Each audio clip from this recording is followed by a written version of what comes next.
be with. The heathens got will, got fight, got pride, got reason. If they wanna go eat, then you know I'm gon' feed them. If you're coming for me, hope you're ready for a demon. I can feel the blood creeping up from the heathens got will, got fight, got pride, got reason. If they wanna go eat, then you know I'm gon' feed them. If you're coming for me, hope you're ready for a demon.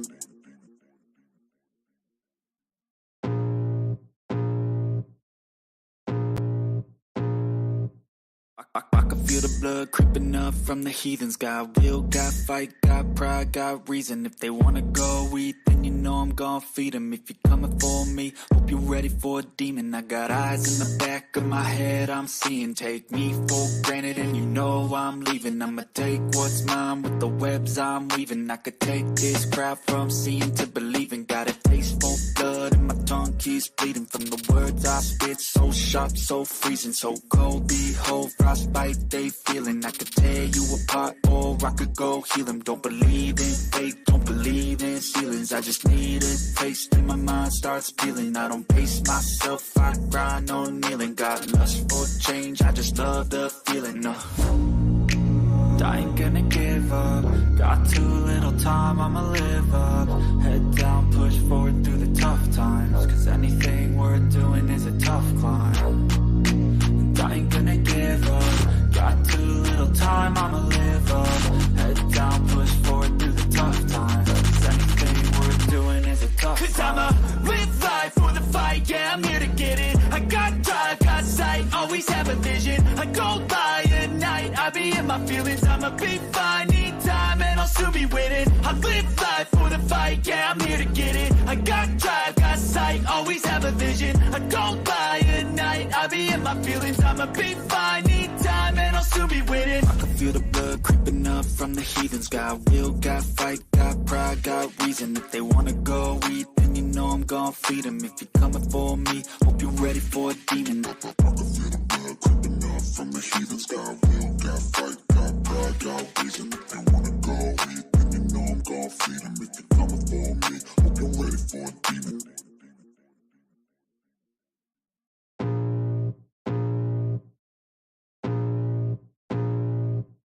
I can feel the blood creeping up from the heathens. Got will, got fight, got pride, got reason. If they wanna go eat, then you know I'm gon' feed them. If you're coming for me, hope you're ready for a demon. I got eyes in the back of my head, I'm seeing. Take me for granted and you know I'm leaving. I'ma take what's mine with the webs I'm weaving. I could take this crowd from seeing to believing. Got a taste for blood and my tongue keeps bleeding. From the words I spit, so sharp, so freezing, so cold. Behold, frostbite they feeling. I could tear you apart or I could go heal them. Don't believe in fate, don't believe in ceilings. I just need a taste and my mind starts peeling. I don't pace myself, I grind on kneeling. Got lust for change, I just love the feeling. I ain't gonna give up. Got too little time, I'ma live up. Head down, push forward through the tough times. Cause anything worth doing is a tough climb. And I ain't gonna give up. Got too little time, I'ma live up. Head down, push forward through the tough times. Cause anything worth doing is a tough climb. Cause I'ma live life for the fight, yeah, I'm here to get it. I got drive, got sight, always have a vision. I go by at night, I be in my feelings. I'ma be fine, need time, and I'll soon be winning. I live life for the fight, yeah, I'm here to get it. I got drive, got sight, always have a vision. I go by at night, I be in my feelings. I'ma be fine, need time, and I'll soon be winning. I can feel the blood creeping up from the heathens. Got will, got fight, got pride, got reason. If they wanna go eat, then you know I'm gon' feed them. If you're coming for me, hope you're ready for a demon. I can feel the blood creeping up from the heathens. Got will, got fight, got pride, got reason. If they wanna go eat, then you know I'm gon' feed them. If you're coming for me, hope you're ready for a demon.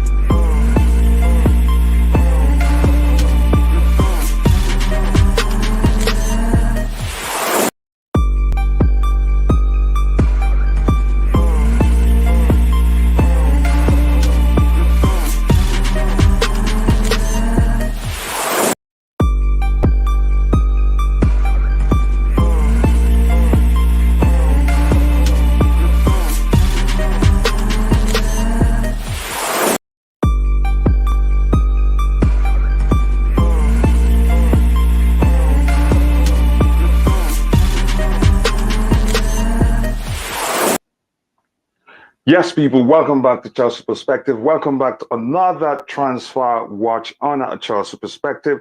More importantly, it's important that I say hello to you. Good morning, good afternoon, good evening. I hope you all are doing well. More importantly, I wholeheartedly offer whatever suits your time zone.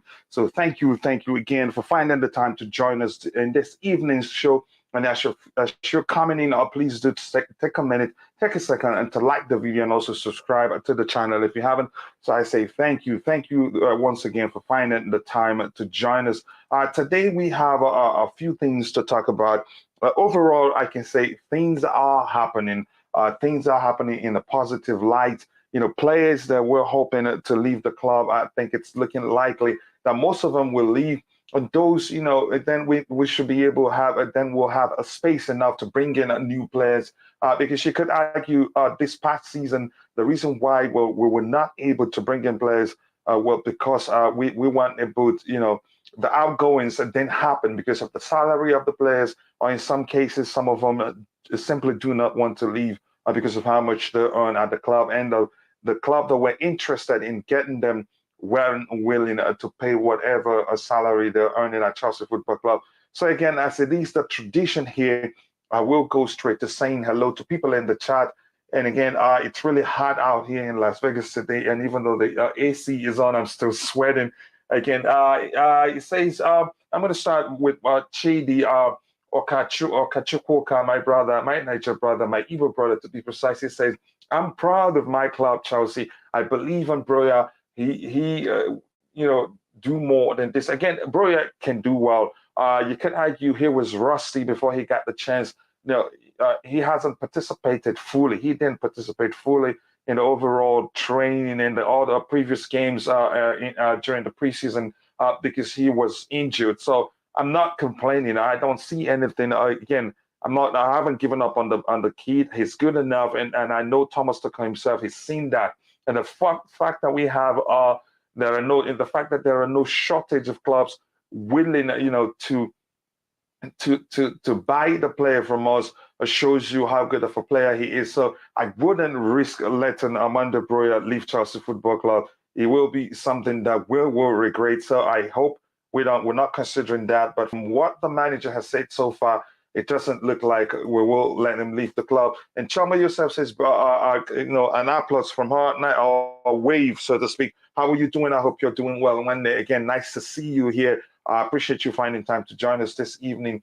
I hope everything is okay with you. And again, a blue evening, Kuchila, Liam Lane. I hope you're enjoying your break from work. Again, nice to see you. I hope everything is okay with you and yours. Ndewo Kuchila. Thank you very much for saying that.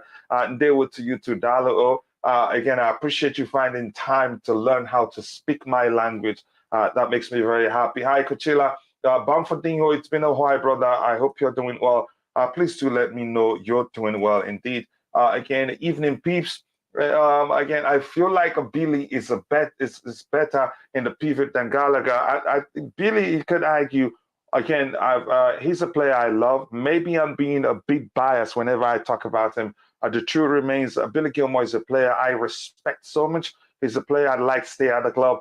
Other than, for instance, I've argued before that other than Jorginho's experience, I think Billy Gilmore is a better all-round player. He's able to play out of tight spaces. His quick thinking. He's got great vision. He's even though he's small, you could say he's shown that he's capable of dealing with the physicality of the Premier League better than Jorginho can. Again, that's my argument. I know some people would think otherwise, but that's by the way. Again, here's Rodrigo. The driver of the Panic Boys. He says, big up, coach. Big up to you too, Rodrigo. I hope you're doing well. Nice to see you here, brother. Again, Ankit Biturana, he says, RSC is fire. I think in that position, again, most people go, oh, he's been played in the right wing back position. Oh, that's not okay. That's not his traditional position.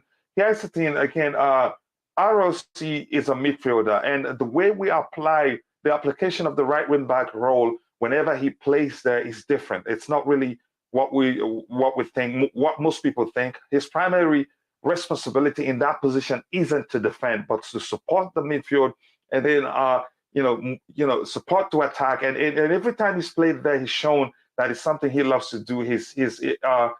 Facilitated the role very, very well. Red Star FC, bigger brother. Again, he says there are no transfer news. Season is starting. Kind of worried about signings. Here's the thing. Again, I'm going to say something I've said before, but more importantly, I hope you're doing well. Again, I'm concerned, but the concern I think, is something that I can deal with. My concern comes down to the fact that we're not going to be able to bring in the players we want before the season starts. That's not going to happen. That is just that. We'll probably be 2, 3, 5, 6 games into the season before some of them start coming. But the most important thing is that they will still come. And I'm not, all in for us to, in a rush, go, pay for players, overpay, or sometimes buy the wrong profile players for the manager. And then we'll start complaining how it was a panic buy and all that. But that's, by the way, I hope you understand my argument. People already calling Haaland the white Lukaku. That's crazy. Again, I'm not into name calling it, but it's looking as if we dodged a bullet already. But we're not going to go into that. It's early. The season hasn't even started. Although usually people count these, as the opening of the season. The what's it called? The cup, what's it called again? I forgot the name for it. But that's, by the way, again, I'm going to scroll to the very bottom so that we can get into the show. Again, Grivaldo or Fofana. Again, Fofana for me. Hi, Kuchila. Wonderful night. Huh? Yeah, it is, but it's burning here in Las Vegas. And you can see I'm sweating if you can see me that close up. But how are you doing, Lolo? I hope you're doing well. I am hearing Timo Haaland and Erling Bakayoko, MG, talking about mad reactions. That's who we are, especially the Chelsea fans. Again, that's, by the way, again, I'm going to come back to the panel, bring the discussion back to the panel. And if you're watching, thank you already for 90 likes. If you haven't, please take a second to like the video and do subscribe to the channel if you haven't. Now, coming back to the panel, I want to say greetings to you, Bobby. I know you've been busy. Usually Saturdays when you always do find time to join the panelists when you're less busy. How are you doing, by the way? Yeah, I'm good, Coach. I'm good. Kept my eye on a few things. Watched the two Udinese friendlies. Yeah. So do you have any update for us before we move into looking at the topics we'll have lined up proper this evening? I don't really have any updates. All I'll say is that, look, this guy should have been on Chelsea's radar before, but now he's going to be expensive. But expense should not be an issue to getting the best. This guy is better than Jules Koundé. He's as good as Koulibaly, and he's younger than both of them. Get me Wesley Fofana at all costs. Hey, the question I want to ask you, have you really paid attention to his injury history? It's a risk that I think most people, are paying attention to, and they're really concerned. He had a clean leg break. He's recovered from it. Other than that, I think I'm hearing. Let me share this with you. And this is shared with me by a friend of mine because we all do care about Chelsea Football Club, and I gotta give it to you, Bobby. Your own passion for Chelsea is out of this world. I don't think I can measure that. I have to be honest with you. Here's this. I think my brother Mikael and your brother too, because we're all friends, he shared this with me. In 2021, 2022, fibula fracture, 200 days out. I think this is what that means. 223 days out, games missed, 41 games. In 2020, 2021, thigh muscular strain, 26 days out, 8 games missed. 2020, 2021, another injury. This is the same year, 6 days missed, a knee injury, 1 game missed. Again, 2020, 2021, knee injury, 12 days. They didn't say how many games missed. And then knee injury, 19 and 20, 19 days missed, 2 games. And then again, this one, 19 and 20, also knee injury, that is 56 days. And this are all like chained. They're like back to back to back to back. It's not like the space. So when I again, he's a player I like. I've seen him on the stage when his feet and firing on all cylinder. He's shown that he's a fine player and he's got potential. Am I concerned about this? I'm really concerned, but that's something I gotta give to Chelsea. It just seemed as if we've been able to manage players with who in the previous clubs had injury history and seem to be out every now and then with one injury or the other. But again, given the record we're looking at right now, the price tag becomes an issue. Without these, I'd say pay the money. He's still young, and again, he has the potential to even outdo some of the players. Outshine maybe some of the players we're looking at. I want to get your thoughts on this because I didn't see this myself until Mikhail shared this with me. Now I'm a bit concerned. Well, these are the statistics that you use to negotiate. If indeed we have anybody with any kind of negotiating ability, this is what brings the price down. Mm-hmm. And you put these things forward. Look, he's a full-blooded player. He's very young. I mean, this guy is 21 years old. He's very young, and his injury records is testimony to how he plays. Now, in a team where you have a very good defensive coach, and he's fit, and if he passes his medical correctly, he can only but thrive and learn how to spare his body from injury. It's not every tackle you go into, it's not everything that you mindlessly try to avert. So I would still go for him. I would use that as a bargaining tool to get the price down. I really believe if we go with 60 million, we'll get this guy. I really. Yeah, you made a point that didn't come to mind when I was thinking about his injury record. Why he's so expensive, coach, is because he has 5 years left of contract. Yeah, till 2027. That's a long time. Well, that was done really. Yeah, just give me a second. Let me fix this. Just cross the wire of my headphone. For my clothes, it's not the wireless one. Gives me a lot of problem. So I get the point, and I realize that. But Bobby, really, tell me deep down. You mentioned a great point here, that these are the statistics you use for negotiation. And again, I think we can go in knowing that we have a good medical team. That's one thing. Even when you argue we have a very, very bad scout, we have very bad negotiators, anything. One thing you can give Chelsea is that, we have a brilliant medical team. And maybe we've looked at it and said, okay, we can actually handle this guy. But again, the question I'm asking you, Bobby, are you deep down sure that even if we pay anything north of 50 up to 60, that his injury won't be an issue? Because again, look at this. It is back to back to back to back. They're chained. Yeah, I mean, back to back to back of what types of injury? I mean, what are the long-term effects? That's the issue, number one. His age helped him. The reason why he was tied down to a long contract is because Leicester want to be able to use him to resolve issues of finance that they have now. They have a financial problem.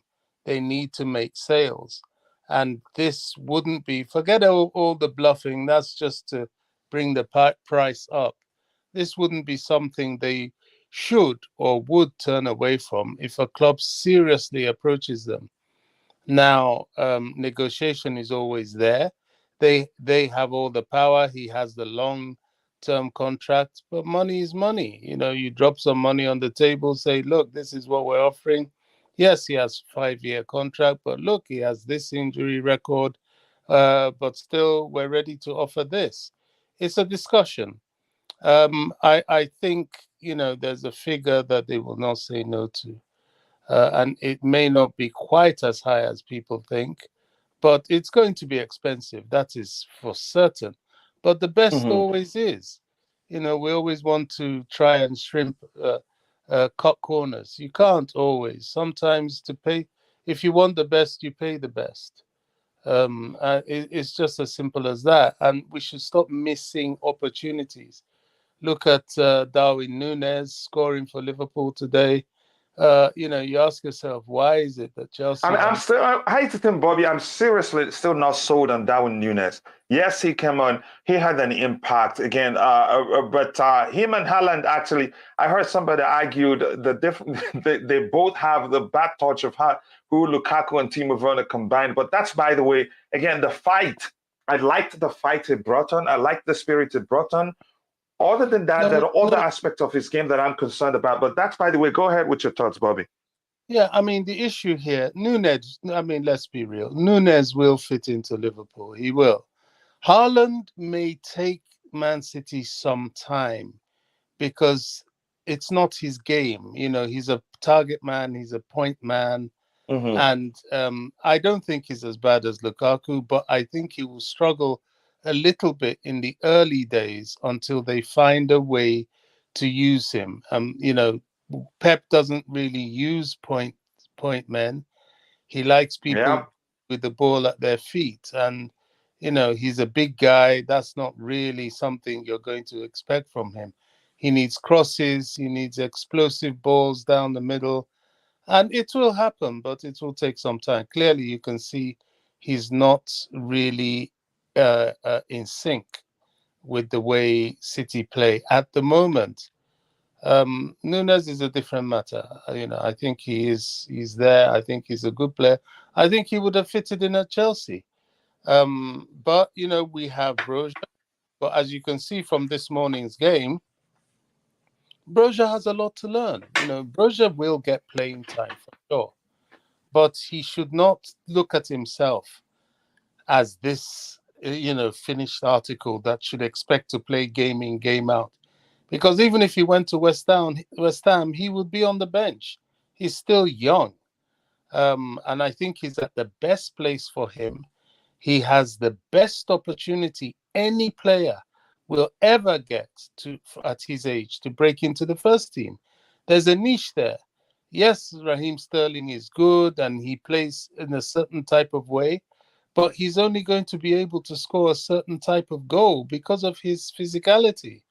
So if you have the ability to be good in the air, as well as good on the ground, and as well as mobile, you will get your shot for sure.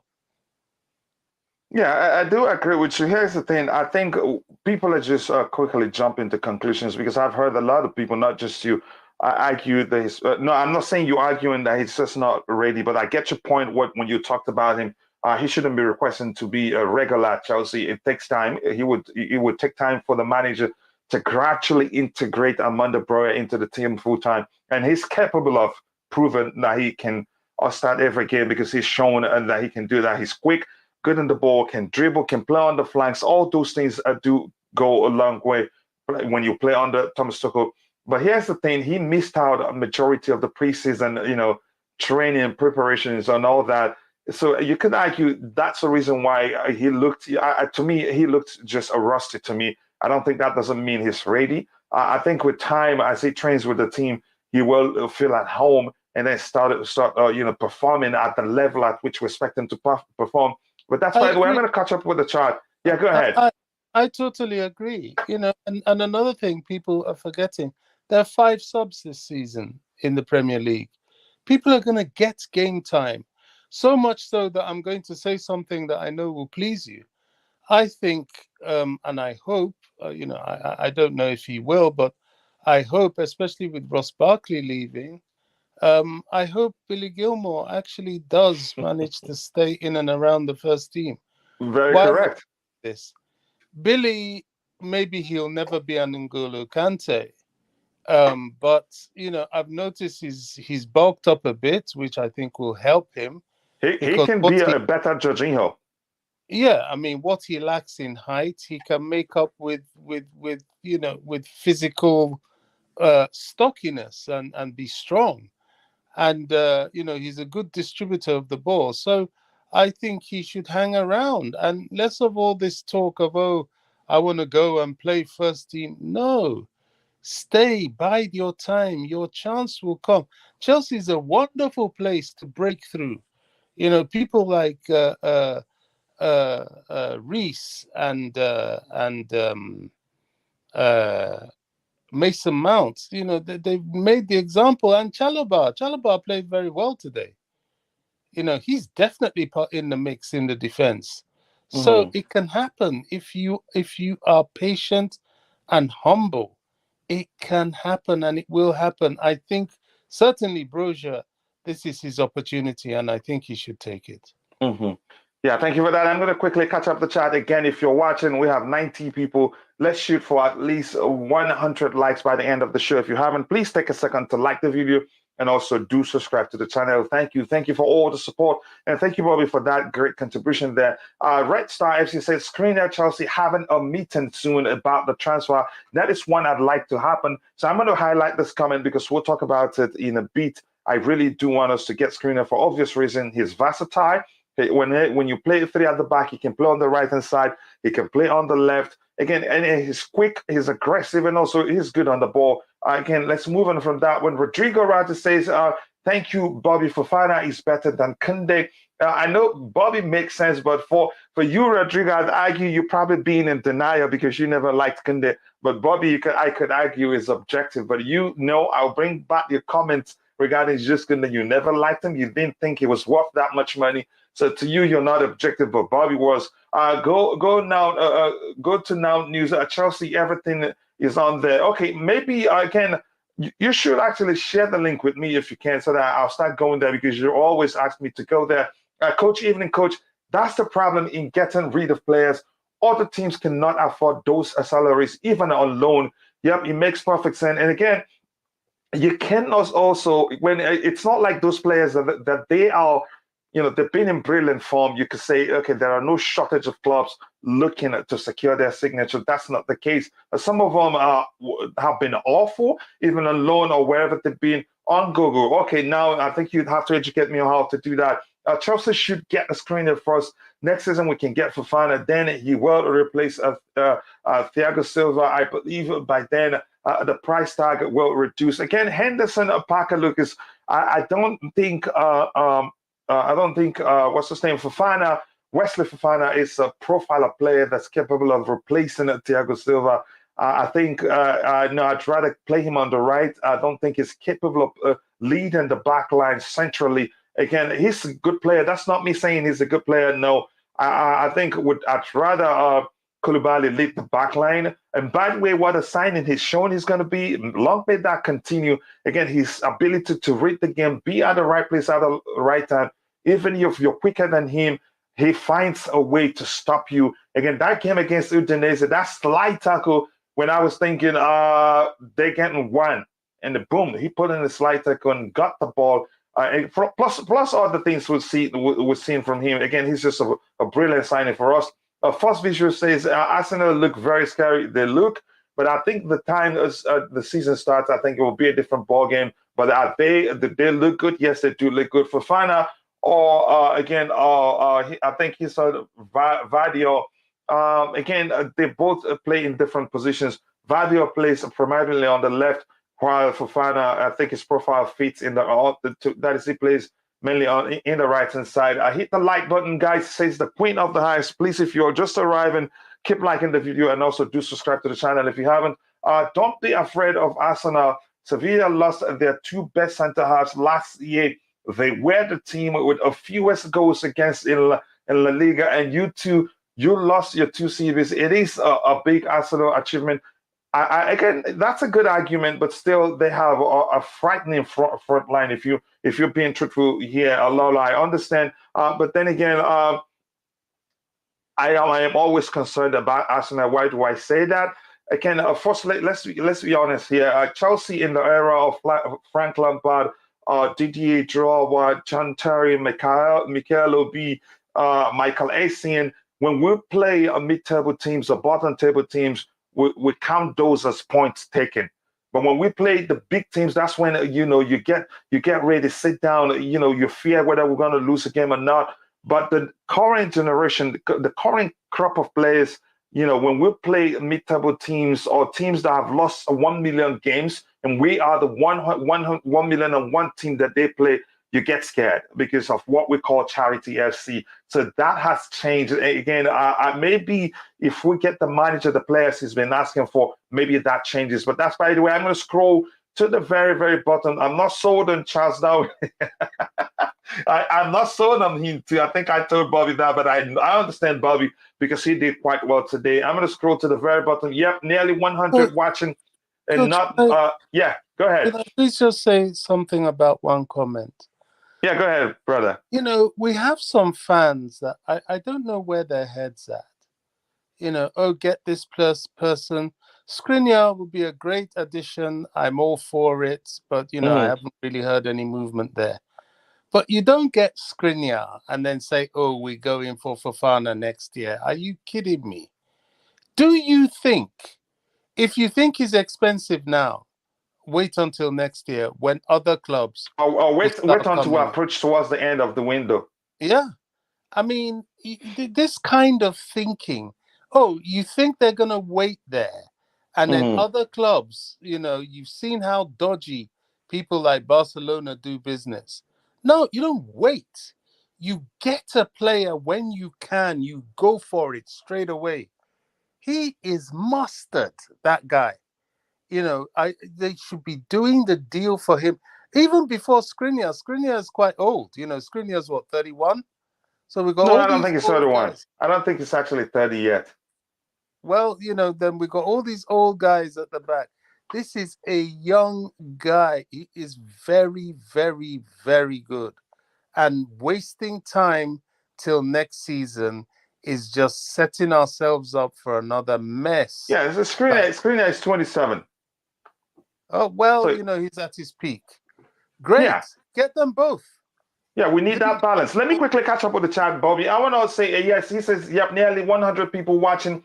Not again, not many likes. Let's get those likes up, people. Come on, keep smashing the like button. Let's shoot for 100 likes. I'm gonna come back again, but I want to recognize the presence of some friends here. As it is Green Toff. He says, bring back Eva back and forget about injuries. I think Eva did quite well, but I don't think. I think we've moved beyond Eva Canero.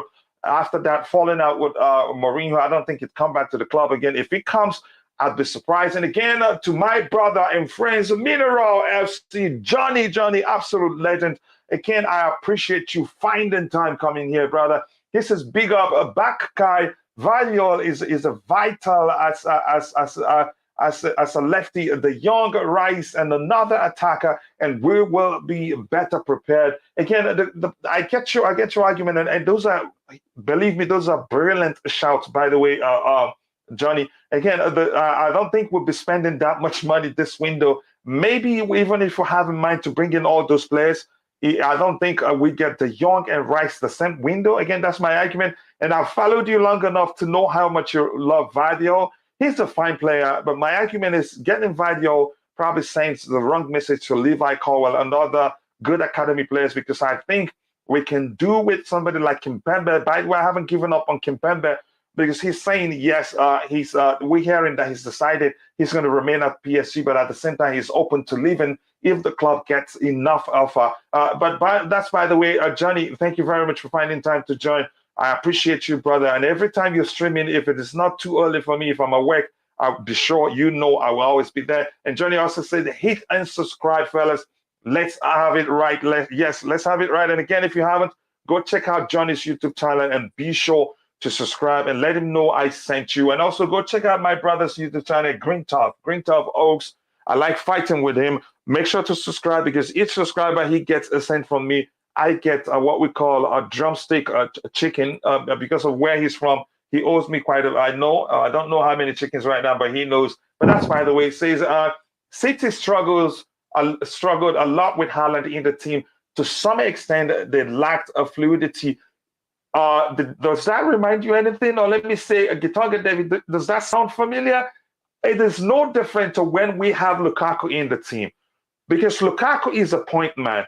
And because the intent why we got Lukaku was for him to help us put away chances. Why that made sense to anybody that suggested we go for him, I can't explain. Because the moment you get in a traditional striker in a team under Pep Guardiola or Thomas Tuchel, that person becomes a point of reference whenever you're going for goals. And again, it happens even subconsciously, because people know that that person, players on the pitch know that that player is a traditional number 9, and will always look to find him whenever they have the ball. But again, we learned that the hard way. Lukaku, yes, he started well during his second stint at Chelsea Football Club, but the moment he got injured, we learned that we can actually do better without Lukaku. We became more fluid, we created more chances, and we scored more goals. But that's, by the way, I'm not going to slip on that. Haaland is too good to flop. He will come good but it will take a few tweaking in the way Man City plays, or him adjusting, the way he plays to adapt to the way Man City has always played. Two of those things has to happen, and I'm thinking what will most likely happen, because Pep never compromises the way he plays. The whole thing, it comes down to him adapting to the way Manchester plays. That's how I see it. Hope Works says, Ghana, again, nice to see you, brother. I'm guessing, giving your name, that you're from Ghana, so you're a West African brother. Bring Dr. Eva back and forget. Yep, I've read that too. And again, we are becoming a disappointment in this transfer period. Why are we not making any further signings? Can somebody advise a thought to hire a professional sporting director and stop playing the role? Again, we haven't heard so much about him participating in player negotiations. That shows you maybe he's hired somebody. We haven't had or seen or heard too much about his movement and all that. But that's, by the way, again, I'm going to keep going. It says, again, I've read that from Johnny also.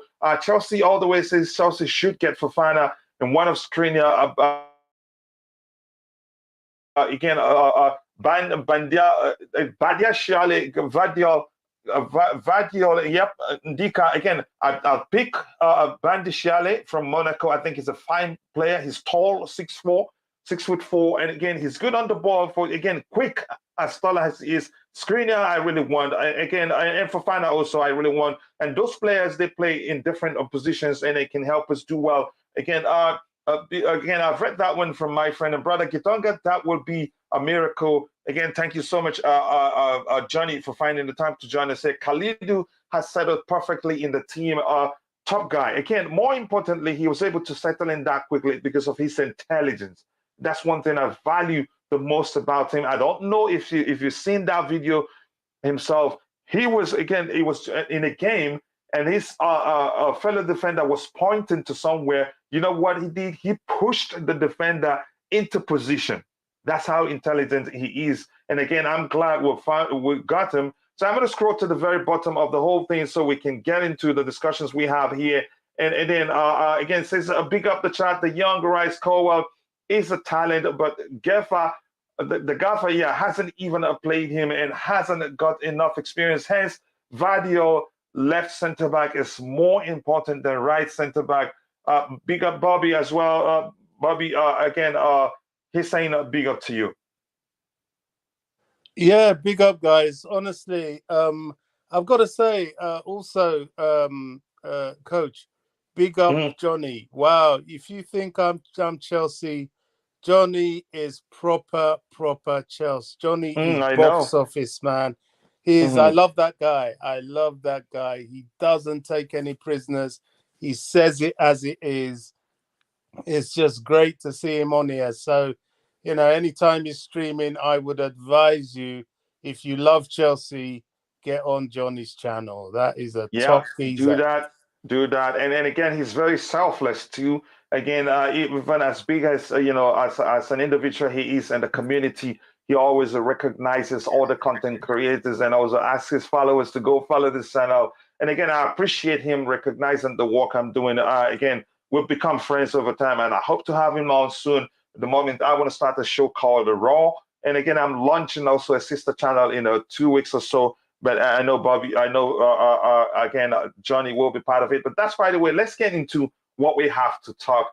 Again, Bobby, if you remember, I think it was you that argued, correct me if I'm wrong, that you don't think Kepa will leave because he's on a high wage. And my response then was that he's a Spanish international. He would want to go to the World Cup because there was a time he peeped the Manchester United goalkeeper to that position. And now, again, the talks of him leaving the club is gathering pace, and it's serious. So as you can see on the screen, it says breaking Kepa to Napoli on loan is getting closer. Chelsea will pay 3/4 of his salary.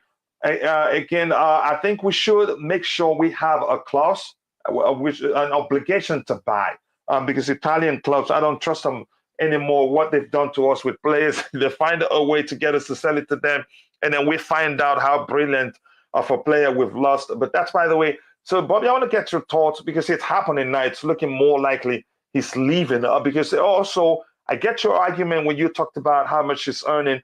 I don't think Thomas Tuchel trusts him. We have to be honest about that. I want to get your thoughts on this story.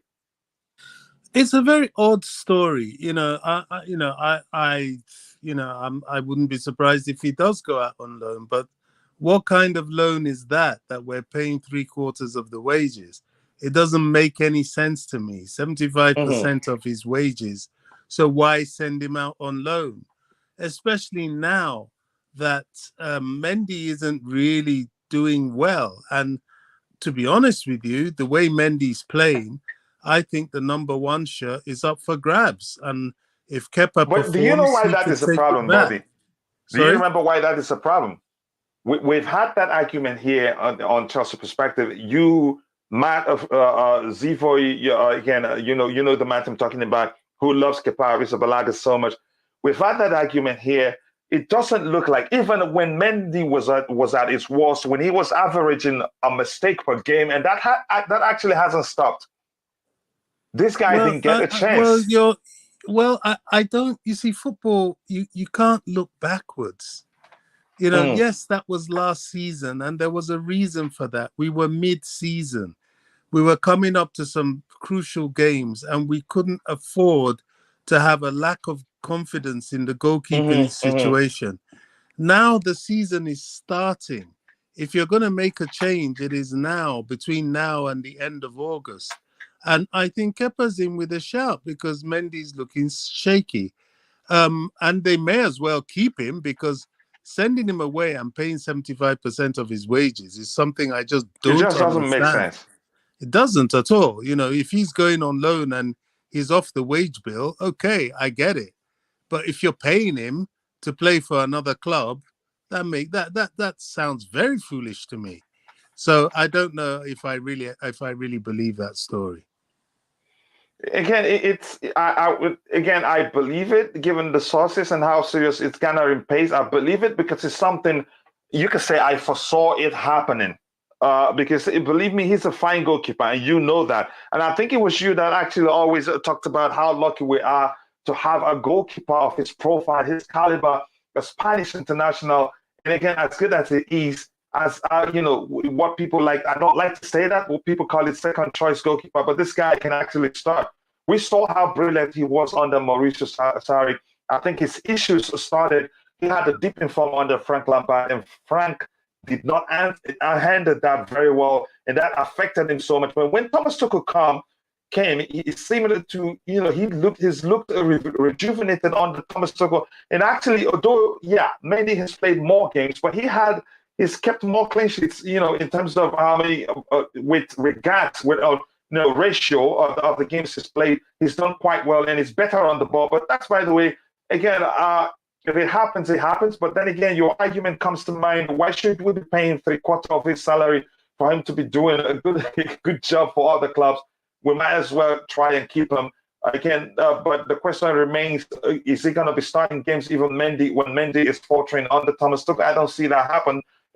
Maybe there's something else beyond what we're seeing on the surface. There's something else going on between his relationship with Thomas Tuchel that we don't know, because these guys, they're really good at portraying, showing that all is well behind, beyond what we know. But in most cases, we find out that has not actually always been the case. But that's, by the way, I'd like him to stay. But I like him to stay, not because we're selfish, because we understand his capabilities. I like him to stay if the manager can, change his approach a bit in terms of how his goalkeeper selections to keep him happy. It can, but I don't see that happening, because Thomas Tuchel has shown in certain positions he has a favorite, and once he has a favorite, he will play that player he prefers until they become mentally tired, until it becomes clear that they mentally, the decision making has become poor, just like the case of Mason Mount. But that's, by the way. I'm going to move on, and then we'll come back and discuss next topic we have. I haven't said hello to Baba, and I haven't said hello to the Chelsea boy 123. First visual, I think I've said hello to you too. I hope you guys are doing well. Mendy cannot play out from the back. I think he can.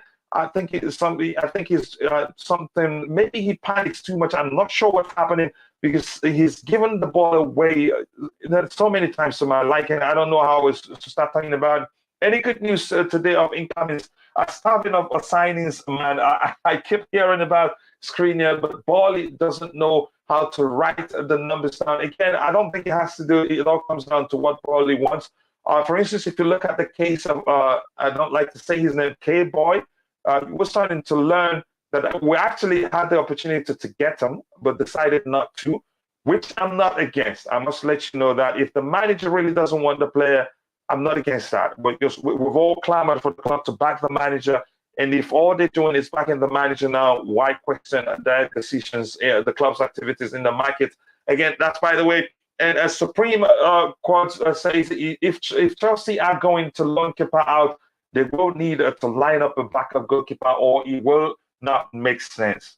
I think I want to get Bobby back in for that one. But just quickly, Chelsea all the way, I think he can make a great addition. It says also, who are we getting as Kepa's replacement? He needs to be good enough to replace Mendy when required. So, Bobby, given this one here, and this comment here by the Queen of the House, Just Viola, again, we haven't heard anything about the club looking at replacements. So, what's going on? Because that's why you could actually argue it doesn't make sense.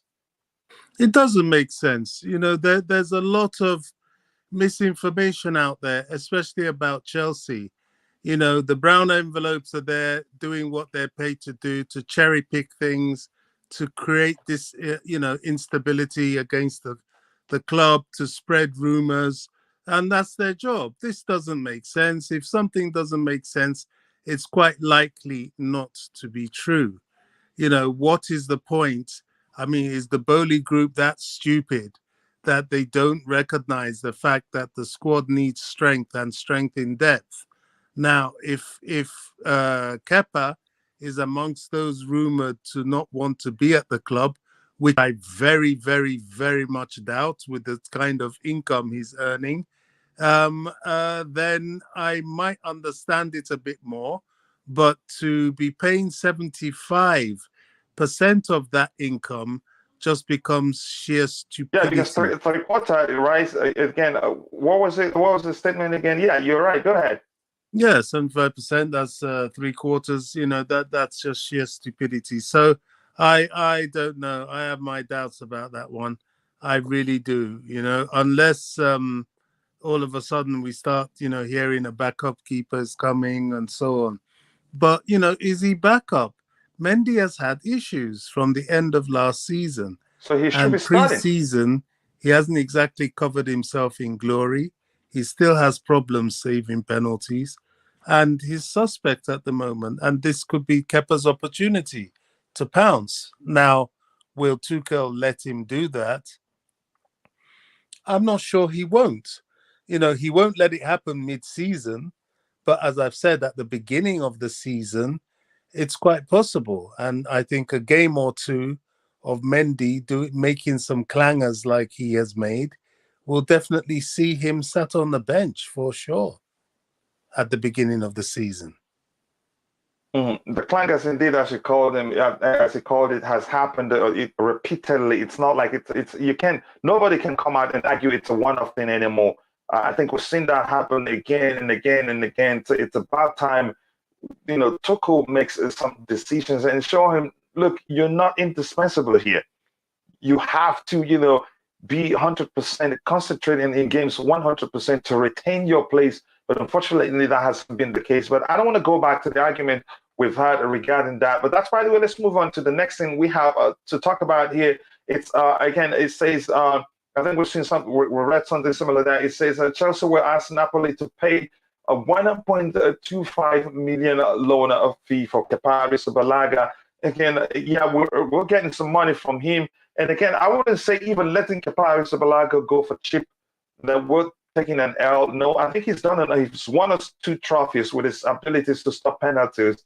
Again, you could argue that's enough. It's money well spent by now. It's not like he's a bad goalkeeper.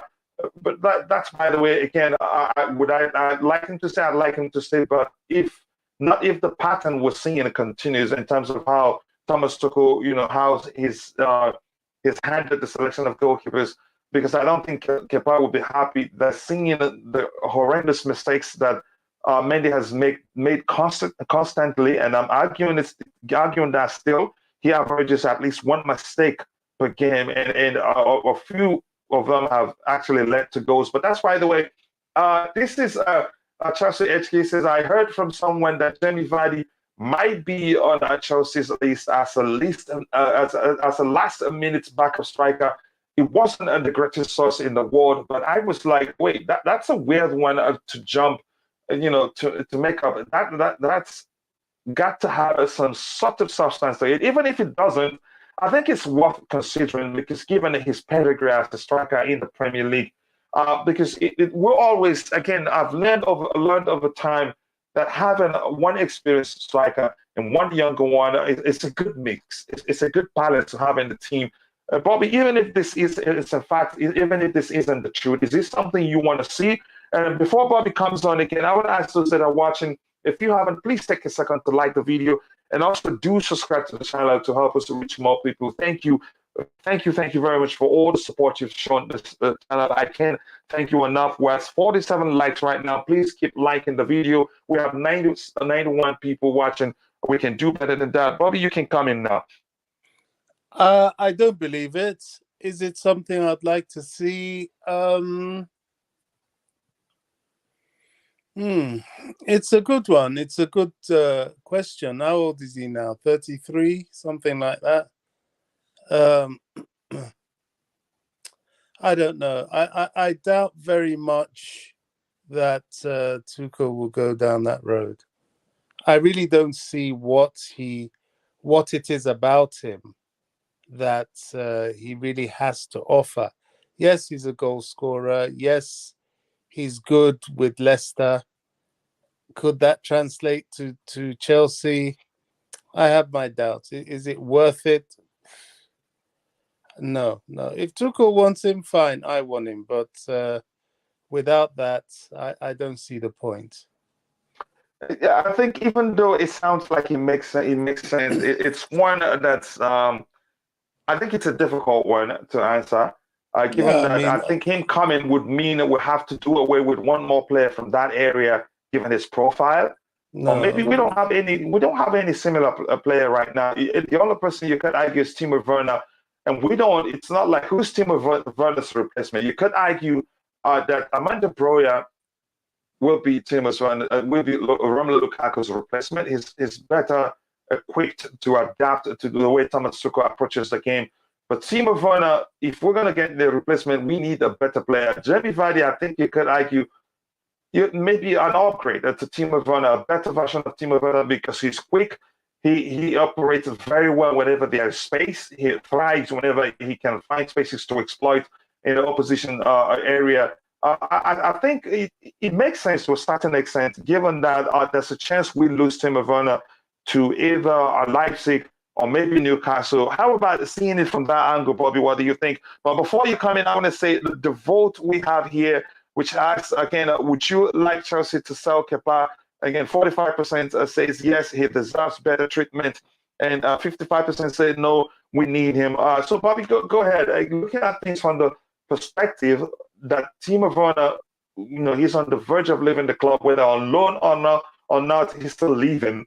I think we need a replacement. And again, I don't think Jamie Vardy, given his experience, will be a bad addition there because given Amanda Broya's age, I think you could say the average age up front there would be around 19, 20, or again, we need experience up front there. Go ahead, Bobby. Yeah, I mean, it on paper, it sounds plausible. But, he's not a young guy. And how, what is this for one season? I mean, what is this? I don't know. I mean, can't we do better than that? I just don't see it. I'm struggling to see it. I can't think that Chelsea would do that. They've turned their back on other sort of big time strikers. I mean, Jamie Vardy, really? I don't know. Why do we always put ourselves in this position? I don't know. I really don't know. As I said, you're not sold on that one. You don't want to see that one happen. I'm not excited. It's not like my response for Wesley Fofana at all. Nowhere near it. You know, if Tuchel wants him, fine. I just shrug my shoulders. But I'm not. I don't see what what that will do for us. To be honest, I just, one more year, he would have been just that one more year older. A little bit less pace. Why are we doing this? If doesn't make Yeah, but sense to me. again, I like I said, I wouldn't say no to him. I'd rather us get him than Cristiano Ronaldo because of we've talked about again. I've explained Oh, my argument definitely. on yeah. Definitely. I mean, Hmm. Cristiano will divide the dressing room a bit. Vardy wouldn't do that, wouldn't do that. But, what would he bring? Would he bring that passion to the dressing room? I don't know. That you see, when you've played for a club for so long, it means a lot. For you to then translate that to a new club, Hmm. it's a hard thing to do. Do the players even buy into what you're doing or what you're saying? I don't know. I really don't know. I don't know. Yeah, If unfortunately, Tuchel most wants him, people. fine. Yeah, again, that's what it comes down to because we've all called for the manager to be back, and if that's what the club is doing, we should stop, questioning their activities in the market. But again, unfortunately, most people, most Chelsea fans, haven't, looked beyond Cristiano Ronaldo's name and try to look at, okay, he brings goals. What else? Or maybe try to see things from the negative perspective of things that people have called. I've also, thought and said, looked at and say, this guy brings will cause us some problems. Even I've told people to go see, I think still the latest video on Cristiano Ronaldo by Terry from Football Terrace, where he's clearly blaming Ronaldo for the dressing room issues they've had, since he arrived at the club, and clearly saying if they're really looking to rebuild, he shouldn't be part of the team because it will always be about him, whether the club likes it or not. But that's by the way, I'm going to try to catch up with the chat and see what's going on there. Again, Mendy has been inconsistent, and that's the truth. He hasn't shown great confidence since that two colossal mistakes against West Ham United. And I think it will take showing him that he's not indispensable for him to, to pick it up, to be almost 150% whenever he's on the pitch. But that's by the way. Again, let's say it says Kachila, how far with transfers? Again, we're following everything as they happen. There's no new update, but be rest assured, we'll always have our eyes open. If anything happens, this is one of the first places you'd see it. I promise you that. And we actually developed something that, again, I think you've seen it before, that helps me keep an eye in a very holistic way whenever there's going out there on transfers. But that's, by the way, again, this is just a conversation between the two. Here it says, tired of them rumors from brown envelopes. Yep. It's just like Johnny and Bobby calls them. That's what it is. It leave Kepa for now. Let me see if there's anything else to read. Supreme Court, again, this is just a conversation. We have three guys at Chelsea that cheated us with good performance in their maiden or second season. Tuchel, again, Mendy and Havertz, they performed a miracle during that Champions League miraculous season. Again, there are, in the case of Havertz, there are factors that I think we should actually pay attention to that may have made it seem like, like he's not measuring up to our expectations or what we thought what the player we thought we were buying. Again, we've seen flashes what he's capable of doing, but he's being played out of position, if you want to consider that. Again, to some people it shouldn't matter, but hopefully he gets to play as a second striker or one of the two guys up front or play as a number 8. I think we'll see the best of him. I knew Havertz as a creator, but I haven't seen him as a big-time creator at Chelsea. I think we should play him in a position where he's able to do that. Again, Daniel Crane says, so a big up. Today, Man City showed that they are missing Sterling with that performance. I wouldn't argue that. I think there's a drastic change to the personnel they have there, which means he has to adjust the way they play to accommodate the incomings, or maybe the incomings will take a while to adjust to and be well integrated and understand how Man City likes to approach the game. Joey Haki, Chelsea fan, says we're gonna pay 3/3 of Kepa's wages. Makes no sense. It doesn't, and I think you've heard Bobby argue that too. Again, makes no sense. Might as well keep him and Werner to be loaned to again. Makes no sense. It doesn't at all. Again, but we'll see what happens. I'm going to scroll to the very bottom, and if I skip your comment, apologies. I'm only human. If I keep reading the comments, that's a chance I'm not going to get done reading them, and we'll come to the end of the show.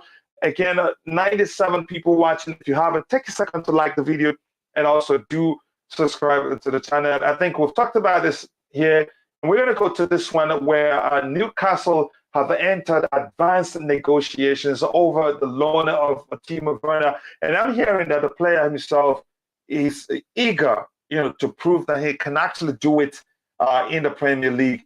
And again, I've always been concerned I don't like us to loan him to a Premier League club. Again, if it's a loan, fine, then he is not going to play against us. I don't know if that rule has changed. What I don't want is selling him to a Premier League club. And Timo Werner, given his profile, he thrives where he can find spaces behind the opposition line. Again, he operates with spaces. Against teams that defend deep, he struggles. But if we should sell him to Newcastle United and he gets to play against it, I can assure you he will score goals because he will find spaces, and that's how we play. We play a very high line. But that's, by the way, let me try and catch up with the chat before I come to Bobby to get his opinion on the case. And here's my brother Deals, CFC. Deals, how are you doing, brother? It's been a while. I hope you're doing well. Please do let me know that you're fine because I haven't seen you in a while. He says that you think Tuchel looking for goal scorer wingers because if we're getting rid of Hudson-Odoi, Werner and Ziyech, changes being made. Yeah, I get that argument. Again, it makes that question makes perfect sense. Maybe the club have lined up. Maybe they've lined up, replacement that we don't know about, because the truth remains we don't know all the players that the club are talking to right now. I'm going to come back to this so that Bobby can say something about it, what he thinks about it. I think, but I still don't think Thomas Tuchel would let Hudson-Odoi leave, despite what we're hearing out there. He's a fine player overall. But that's, by the way, again, I'll come back to Bobby to let me know his opinion, but I want to catch up with the chat so I'm not far too behind. Again, if you're watching, take a second to like the video. And like I've always told you, you don't have to donate your hard-earned cash to the channel.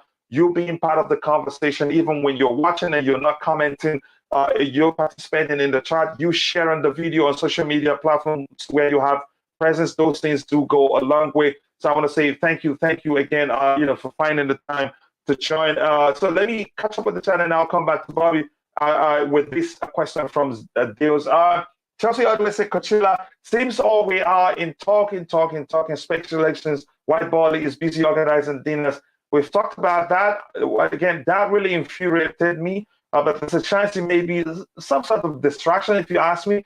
I don't think he'd be organizing dinners, whereas things are not looking good for us. I think he knows what he's doing, I still believe. But because I knew before time, it wasn't going to be easy, given that we're being forced to rebuild. Because the truth is that we're rebuilding not because really we wanted to. It wasn't by design. It's not by design. Circumstances, have forced us, to indeed embrace it. That we're rebuilding. But that's, by the way, says we need Odoi at Chelsea. I think he stays. That's my argument. Remember, if we're going after St. Maxima, that deal of Werner to Newcastle happens. But I wouldn't take St. Maxima over Callum Hudson-Odoi. St. Maxima, maybe you could argue older and more experienced. I think he still plays like an unfinished, unpolished talent at this level. And again, sometimes, I'm going to repeat myself, he dribbles himself. But that's why Coachella seems all we're doing. I think I've read that before. Again, Don Newcastle won both of Werner and Hudson-Odoi. Both cannot be on loan. You're only allowed to loan one player from a club this days. Says if we don't buy any players this week, we are in trouble. I don't think we are. But we just have to temper our expectations with patience because there's the chance, again, we'll still be looking at getting players well into 5, 6, 7 games into the season. I am doing well. Could you just been a chilling weekend? Oh, chill on, brother. It's always good to chill. All works without playing makes Jack a dull boy. I think Werner would push for Leipzig instead. Then it has to be permanent. I think Tuchel should try Solomon and Werner together. They might click again together, but it takes time, and time is what we don't have. Chelsea need to sign players before they allow players to go. So, Bobby, I'm going to bring you back to this comments here from Dale CFC, which makes sense. Your thoughts here? Sorry, I can't quite see the comment. What did he say? Okay, it says, do you think Tuchel looking for goal scorers? Because his argument is if we're getting rid of Hudson-Odoi and Werner and Ziyech, changes being made, who we're looking at. So he's asking, do you think Tuchel, that we're looking at bringing him forward? To me, quick answer before I go to Bobby, I would say yes, because there's no chance we'll let these three players go without us getting players in. Plus, these players need to go to make space for incomings. So, Bobby, your thoughts? If we're letting Werner, Callum Hudson-Odoi, Ziyech leave, we're most definitely, there's a chance we're looking at players already. I want to get your thoughts. Well, you've answered that question, haven't you? If we let these players go, who are we looking at? The simple answer is nobody, because we're not letting them all go. I don't see Callum going. Werner could go on loan, yes. I'm not sure Ziyech will be going either. So are we looking at anybody? No. From the whole, from their demeanor and the whole pre-season, it doesn't look like they're on their way out. Timo perhaps on loan, more likely than anything else, especially if he's going to Newcastle. We're not selling him to Newcastle. And that's it, really. Are you okay with even a loan move to Newcastle United? Well, if that's what's on the card, I don't really... personally, I would even keep Timo. I think we are perhaps challenged in the striking area, but I think there's something about the way Raheem Sterling plays and the mobility of Havertz that I think may do it for Timo. It might create spaces for him. But if he wants to go, fine. He's not somebody that we're going to miss. It's not as if Timo hasn't had game time. Timo has had many, many, many chances, and his wages are astronomically high. So if there's somebody that's going to pay his wages and he wants to go on loan, fine. That opens the door for us to bring in somebody else. But for now, I don't really see who else is being looked at. Yeah, again, it's really very, very difficult to tell who the club would know, who we're looking at, but we don't know. But that's, by the way, again, hopefully they're doing much more than we know behind the scenes. The reason we don't know is that there's nobody out there.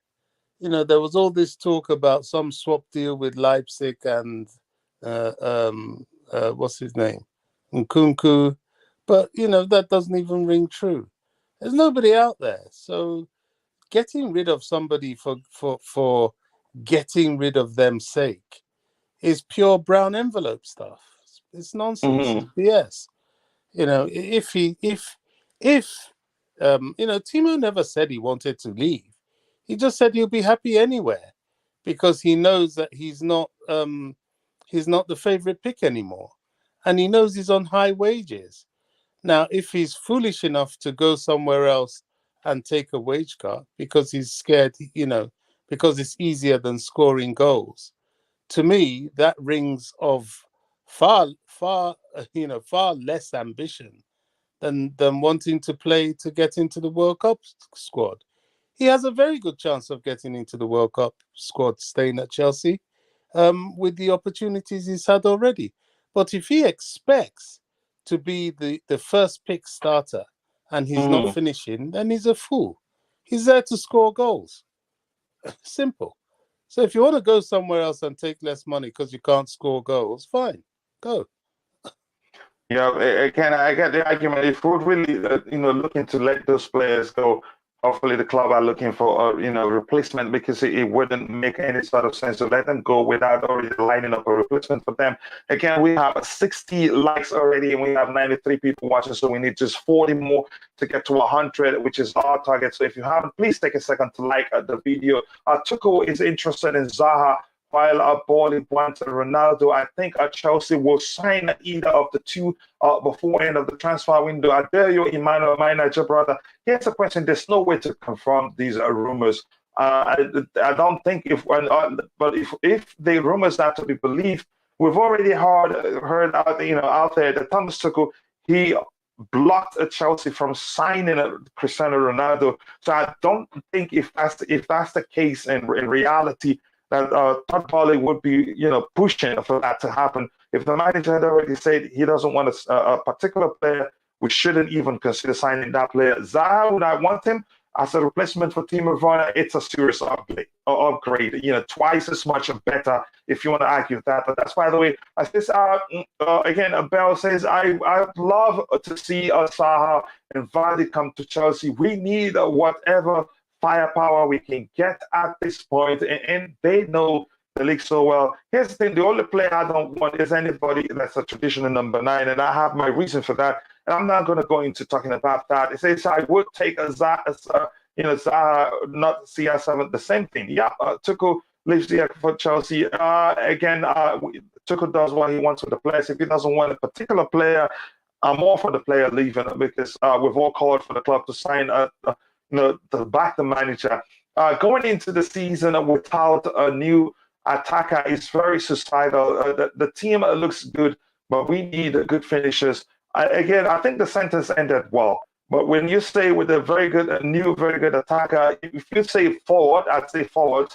If you say a single individual coming in, as an helper, be what we consider to be, the final piece of the puzzle. When we talked about the club going for Romelu Lukaku, which ended up being a mistake, again, that's not me categorizing Lukaku as a bad player. We understand the reason why it hasn't worked.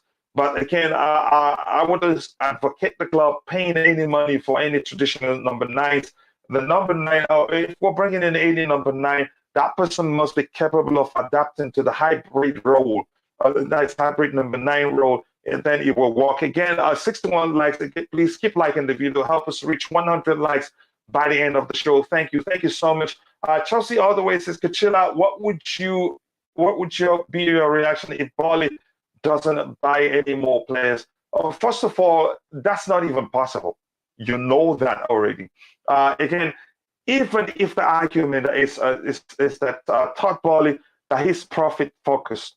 Even if you're profit focused, you'd have to spend money to buy the goods you want to sell. And in this case, players are very, very critical to the club doing well. And the success of the club is very, very critical to Todd Boehly and Go attracting big name sponsors. So without the club doing well, if you allow the club, to fall into the space, what you call mediocrity, then you're not going to attract big name sponsors, then you're not going to make money. So I don't think he'd do that. So for him not to risk that, he understands quite well, and he said he's going to be going to A-list players. I'm still not for Boehly out, because you can argue there are all the factors, things that has happened, that he can use as excuses. But I'm sure that well and truly behind the scenes that there are hard at work, and you've seen it. Had it not been maybe Thomas Tuchel's choice or doubt on K-Boy, or let me just say his name, Justin, they would have him now at the club. So it doesn't all necessarily come down to, you can't necessarily say it that we've not been able to bring in players because of Todd Boehly's, not being well acquainted to the politics of the transfer window. That's not the case. Because if you go, we're seeing, the information of what really transpired between Chelsea and Sevilla on Sevilla's own Twitter accounts and their website. Just to clear things, Kunde would have been a Chelsea player by now had it not been the doubts, and the doubts must come from Thomas Tuchel himself, because Todd Boehly isn't a scout.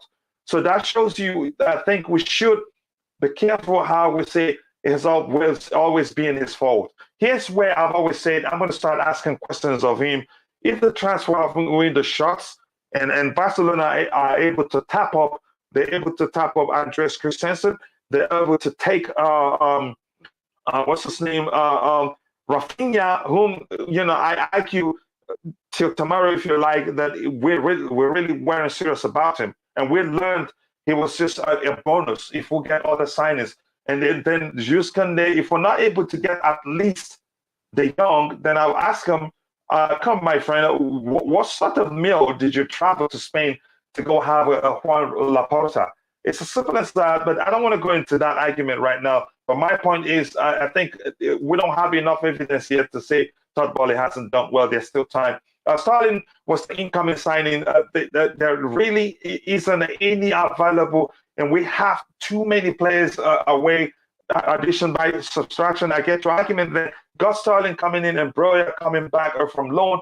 Again, you have Gallagher, Werner, and Cho go on loan again. Maybe we'll see what happens. I'm going to scroll to the very bottom so we can move on with the topic again. Thank you for 64 likes. If you haven't, please take a second to like the video. And also do subscribe to the channel if you haven't. Thank you again. I think we need just 7 more subscribers to get to 5,000 subscribers. And I still owe you guys a giveaway. And remember, we will still do the Roman Abramovich,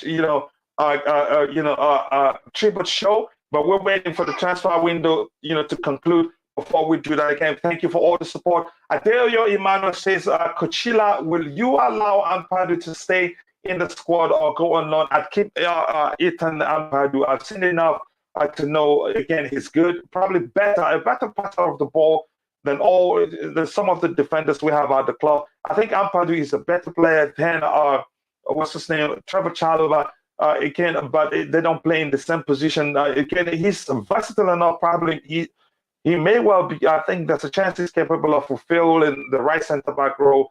But that's, by the way, a good question there. But I keep Ampadu. If Chelsea were not able to get 2 or more centre-backs, I guess Loftus-Cheek will be provided. No, I don't see that happening. But that's, by the way, let's get on to what we have and keep having it. Again, it's been a brilliant show so far. Again, please keep liking the video and also do subscribe to the channel if you haven't.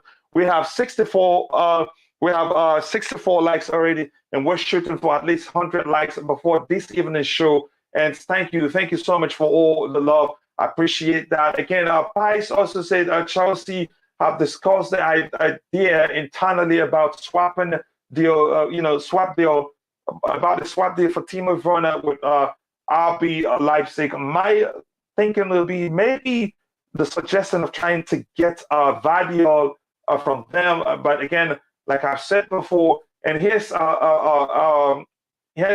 football therapy. What's his name? Jan suggested and Kunku. Maybe if we're talking about any swap deal, I don't think it's going to be that simple because it's extended, which means it's going to cost us more money than it cost us had we really gone in for him before. But that's, by the way, again, this is Chelsea have discussed again. I don't think let's just move on to this because it's not possible. Do it for Coachella. Yes, do it for Coachella. Do it for the channel. Thank you, John Arnold. I appreciate that. Again, it says, Coachella, I admire your confidence in this Boehly guy. We try to be confident. Here's the thing, Chelsea, all the way. I'm just trying to be objective. I'm not just jumping to conclusions because there are other factors you'd have to consider to say, okay, this is how you think it is. Bobby, let's talk about Skriniar. He's a player. He has just a year left on his contract, which you'd argue, or maybe they've been looking to sell him so he doesn't leave on a free. But it doesn't look like that's the case. They rejected an offer from PSG. And I think it was Ty, who was on the panel here, talked about, I don't remember if Ty said something about them looking to extend his stay at the club. They offered him a new deal. I'm not sure how far they are with it. And this says Chelsea given a significant Milan Skriniar transfer boost amid PSG decision on Interstar. It looks like PSG, they've given up, and they recently signed a player. What's his name again? I've forgotten his name. I think they signed him from, was it from Leipzig? Correct me if I'm wrong. Yeah, who plays in the same position on the right-hand side. Sorry? the Murier or something like that. Yeah. Yeah, it's a name. So now probably they will cool their interest on Skriniar, and you could argue that yeah, we have a good relationship with Inter now. I said let's swoop in for him. He's just 27. I think he's in his prime, which is good. A mix of experience, and again, we already have two players. I think how old is Koulibaly now? He's 30 already or so. I'm not sure, but we know how old Thiago Silva is. I think Milan Skriniar, I think he's still 27. Is not bad. We could get 5 more years from him. Again, even if after a year, if he decides to move on, he has some value. I think we should go in for him. We've been hearing, we're considering him. I've not heard anything serious about us going for him. Your thoughts, Bobby? Yeah, I mean, yet again, you say it, considering doesn't buy players. This has been going on. We know his situation. I've heard rumors they're trying to tie him down on a longer contract. I don't know.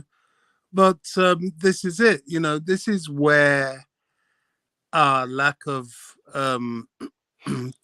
sporting director is showing. This is where Todd Bowley's inexperience is showing. Yeah, he did the Koulibaly deal quickly. But is he still really handling stuff himself? Well, I don't know. I mean, that's what we were meant to believe in the beginning, and we haven't heard anything different. I don't know. Well, if he's recruited people to help him, well, they're not doing very well, are they? You've got to do these deals decisively. The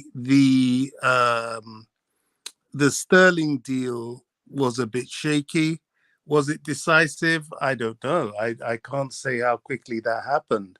Koulibaly, yes, that happened quickly. That was an efficient deal.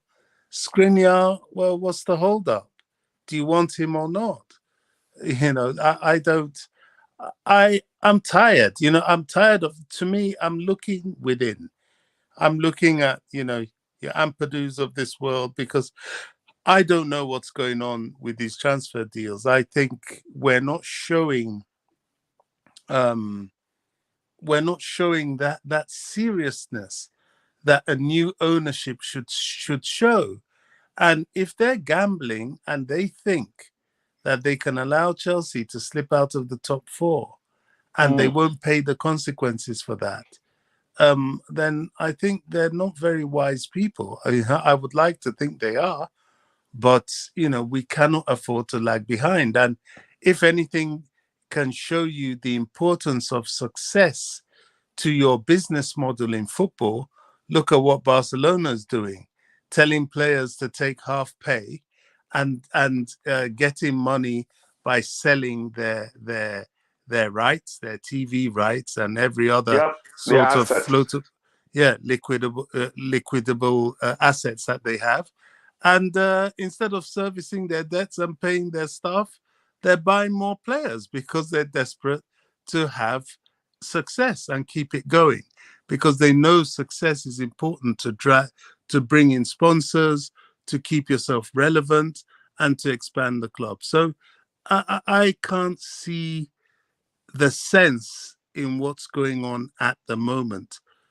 We just have to wait and see, as we've always done. But am I focused on it? I'm becoming less and less focused on it. The more and more senseless it's becoming. Skriniar's there, go get him. You know what I'm saying? We don't need. It looks like Bobby, in the case of Jamie Vardy, it looks like majority of the fans. And this is 79 votes, and it gives you a clue. Even the overall population of Chelsea, I think you still get similar answer. 63 people percent says no, they don't want Chelsea to sign Vardy. Only 37% thinks otherwise. But Bobby, that's by the way. Before we actually, I want to ask you this question quickly, but I'm going to try to catch up with the chat, and I'm going to come back and ask you, what really, again, and I've asked you this question like 4 times, but I want once more, because maybe as the transfer window progresses, I think the more we have a clearer picture of what we think, what sort of conversation we think that Bali and Juan Laporta had in Spain. But that's, by the way, if you're in the chat, let us know whether you think Chelsea should go in for Skriniar. We're interested in him. We tried to get him during when we were negotiating for the Lukaku loan deal. They weren't interested then, probably because they thought, or they think they still believe they could, get him to extend his stay at the club. But that's, by the way, just quickly here, he says Koulibaly is 31, but again, his intelligence is what marvels me. Again, I don't want to talk about that now, but that's, by the way, Chelsea is not active in a transfer window, and it doesn't make them a contender. Chelsea need a defender and an attacker. Here's the way some Chelsea fans, some concerned Chelsea fans are, consoling themselves. They come out to start arguing. And well, Chelsea, when the least is expected of us, we usually surprise the world. If that happens, I take it. But I think in this time, it's going to be different. Again, it's not something there's only much we can do about it, but we have to move quick. Like Bobby have always said, I say need some outgoings. Yeah, it's happening. We're starting seeing signs of people going out. The negotiations of outgoings are heating up. Batshuayi already is something. Batshuayi will be joining Everton, we're hearing. And also, it looks like, again, Ross Barkley will also be going back to Everton. So I think we've created the space. What remains to be seen, how many players can we bring in, to fill in those spaces. But that's, by the way, Fofana is not worth the money. I don't think, again, what we're hearing, it's natural. When you go to clubs, sometimes it just seems as if they pay brown envelopes, like Bobby and Johnny will refer to it.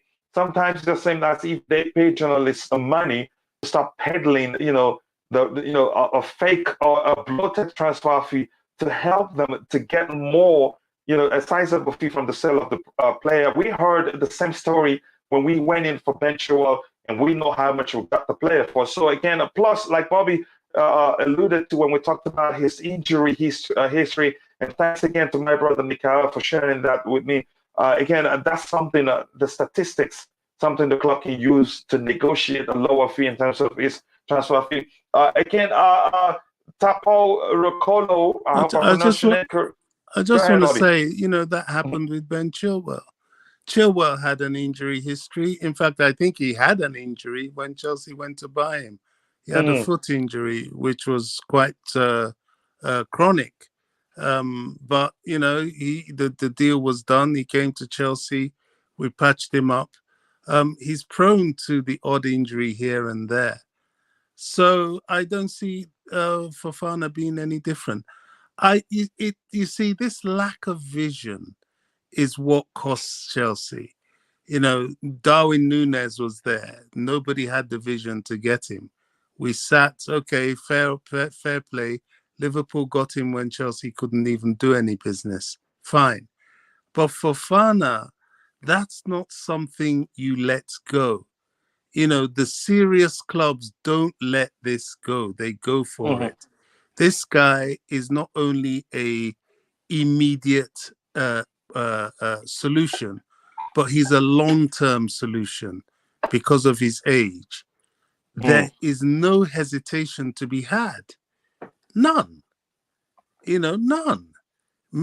Shoot your shot, make your pitch.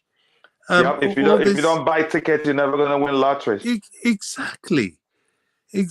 So I'm not convinced. You mentioned the dinner in Barcelona. I just think that dinner made Mr. Bowley look weak. He's come out of it with what? Everybody's asking, well, what did you go have dinner with them for? What in the world? Yeah, exactly. They look weak. They look inexperienced. They look indecisive. They don't look like a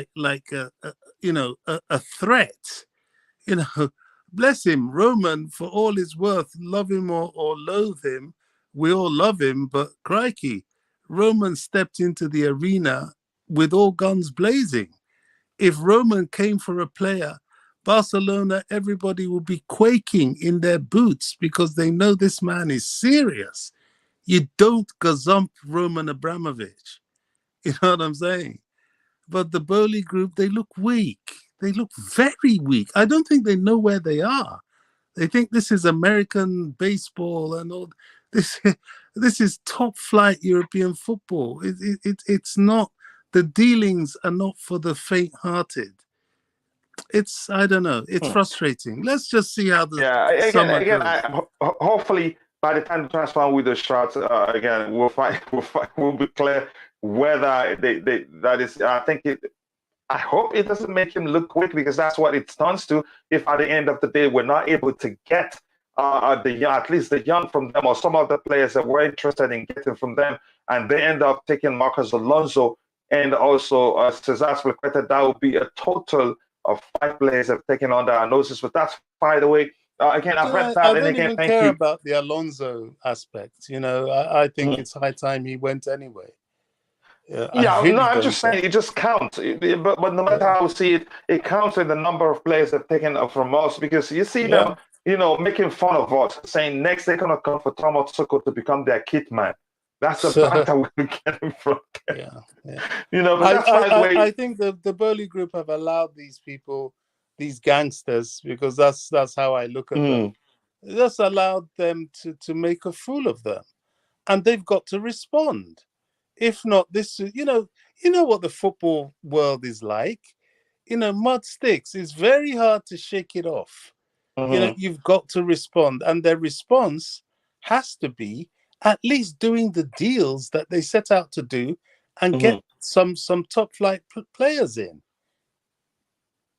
Yeah, let me catch up with the chat again. Chelsea all the way. Chelsea should go for Fofana. Is it Badia Sheila, the tall dude? Again, Dumfries and Kostic for competition for James and Chilwell. The young plus 50 million for Aspi and Alonso, and 2 attackers. Again, here's the thing about the competition for James. It's very important, and Ben Chilwell also. They need competition, and even if they don't need competition, they're humans. We need to rotate the team. What you don't want is players to burn out. Look at what happened when Ben Chilwell and Reece James got injured. The whole thing went down south. From that moment forward, we couldn't perform. But that's, by the way, in their absence. So it's important that we have good enough players who will actually, again, for the sake of Ben Chilwell and Reece James becoming even better, they need, when they look back, they know that's a good enough player waiting in the ranks to come in and even do an equal job or an even better job. So that will help them actually to always give more than 100% whenever they are on the pitch. But that's, by the way, that makes sense. I would rather prefer Skriniar or Kimpembe than Fofana. We are in Champions League again. Again, I like Fofana. I get him with a Skriniar, both of them. But again, I have my concerns due to Fofana's injury. But I think what his argument makes sense. I think we're getting for a chip, and we have a good medical team. I think he'll do better. Big up Kuchida and Bobby. Bye everyone in the chat. Yes, I know it's late where you are. Enjoy your night, and I hope to see you tomorrow. God bless you, and thank you for finding time to join us. I appreciate that. Fofana is better than Skriniar. I disagree. Again, here's the thing: that both are 2 different profile of players.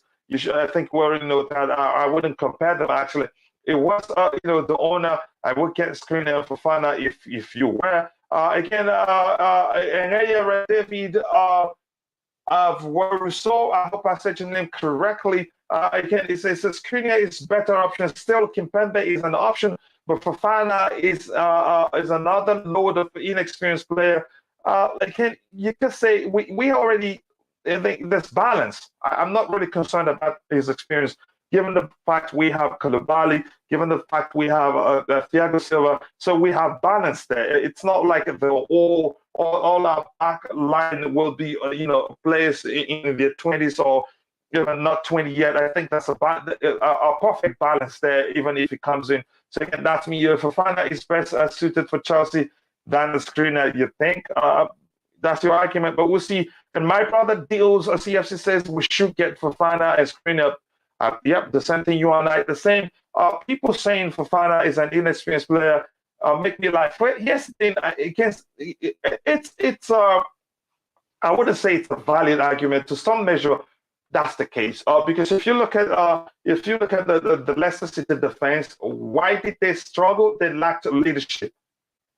Since Wesley, what's his name, the Jamaican international, I don't know if he's resigned, but what they lacked there is leadership, which was why some people were actually arguing that Fofana, that he's been awful. But that's not the case. If you paid attention, he did his job perfectly, but they lacked leadership in the Leicester City backline. Some people argue, what's the former Manchester United player? I'd say no, he's not. He hasn't gotten in him to bring the team together. But that's, by the way, we can get both Fofana and Skriniar. I think we can. Come down, Bobby Bali got Starling and Koulibaly. You could argue that, but again, thank you guys. We have 68 likes, but we still have 71 people watching. If you haven't, please take a second to like the video, and also do subscribe to the channel if you haven't. So thank you again for all the love. Go ahead, Bobby. But Fofana is Premier League proven.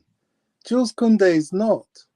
So, that argument that he's inexperienced, he was 1 year in the Premier League before he had his injury, and he did extremely well.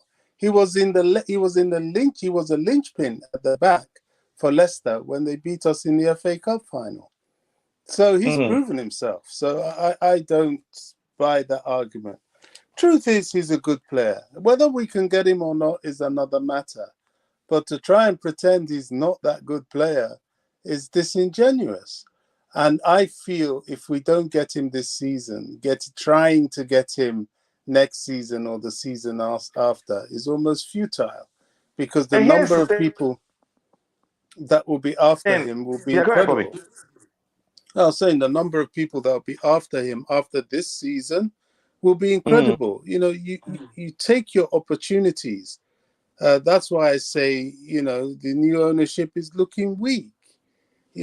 All this wasting time and confusion. I appreciate they had to buy the club quickly. Yes, they've had to do things from the back foot, but that's the arena they stepped in. And rather than let it overwhelm you, take it take the bull by the horns, take control, and then you look strong. And European football will respond and respect you for it. Roman Abramovich came in. Wow, he came in with strength, albeit financial strength, but he came in with strength, and thereby the die was cast. His reputation was made. So if Chelsea moved for somebody, people were afraid. Now these guys are looking like a joke. So if they move for someone, people are going to say, it's only this lot. Let's go compete.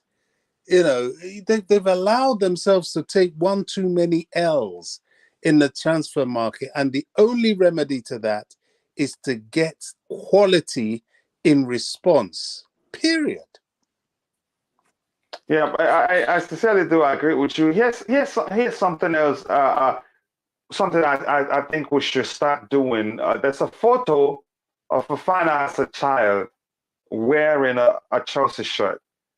I think we should have a culture of taking those type of players, as long as they're good enough, taking them seriously. I think Real Madrid has that culture. Once they hear that you've always loved the club from childhood, again, they make it a priority. They start tapping you up. That's why we should take this guy seriously, because you could start arguing his Chelsea through and through.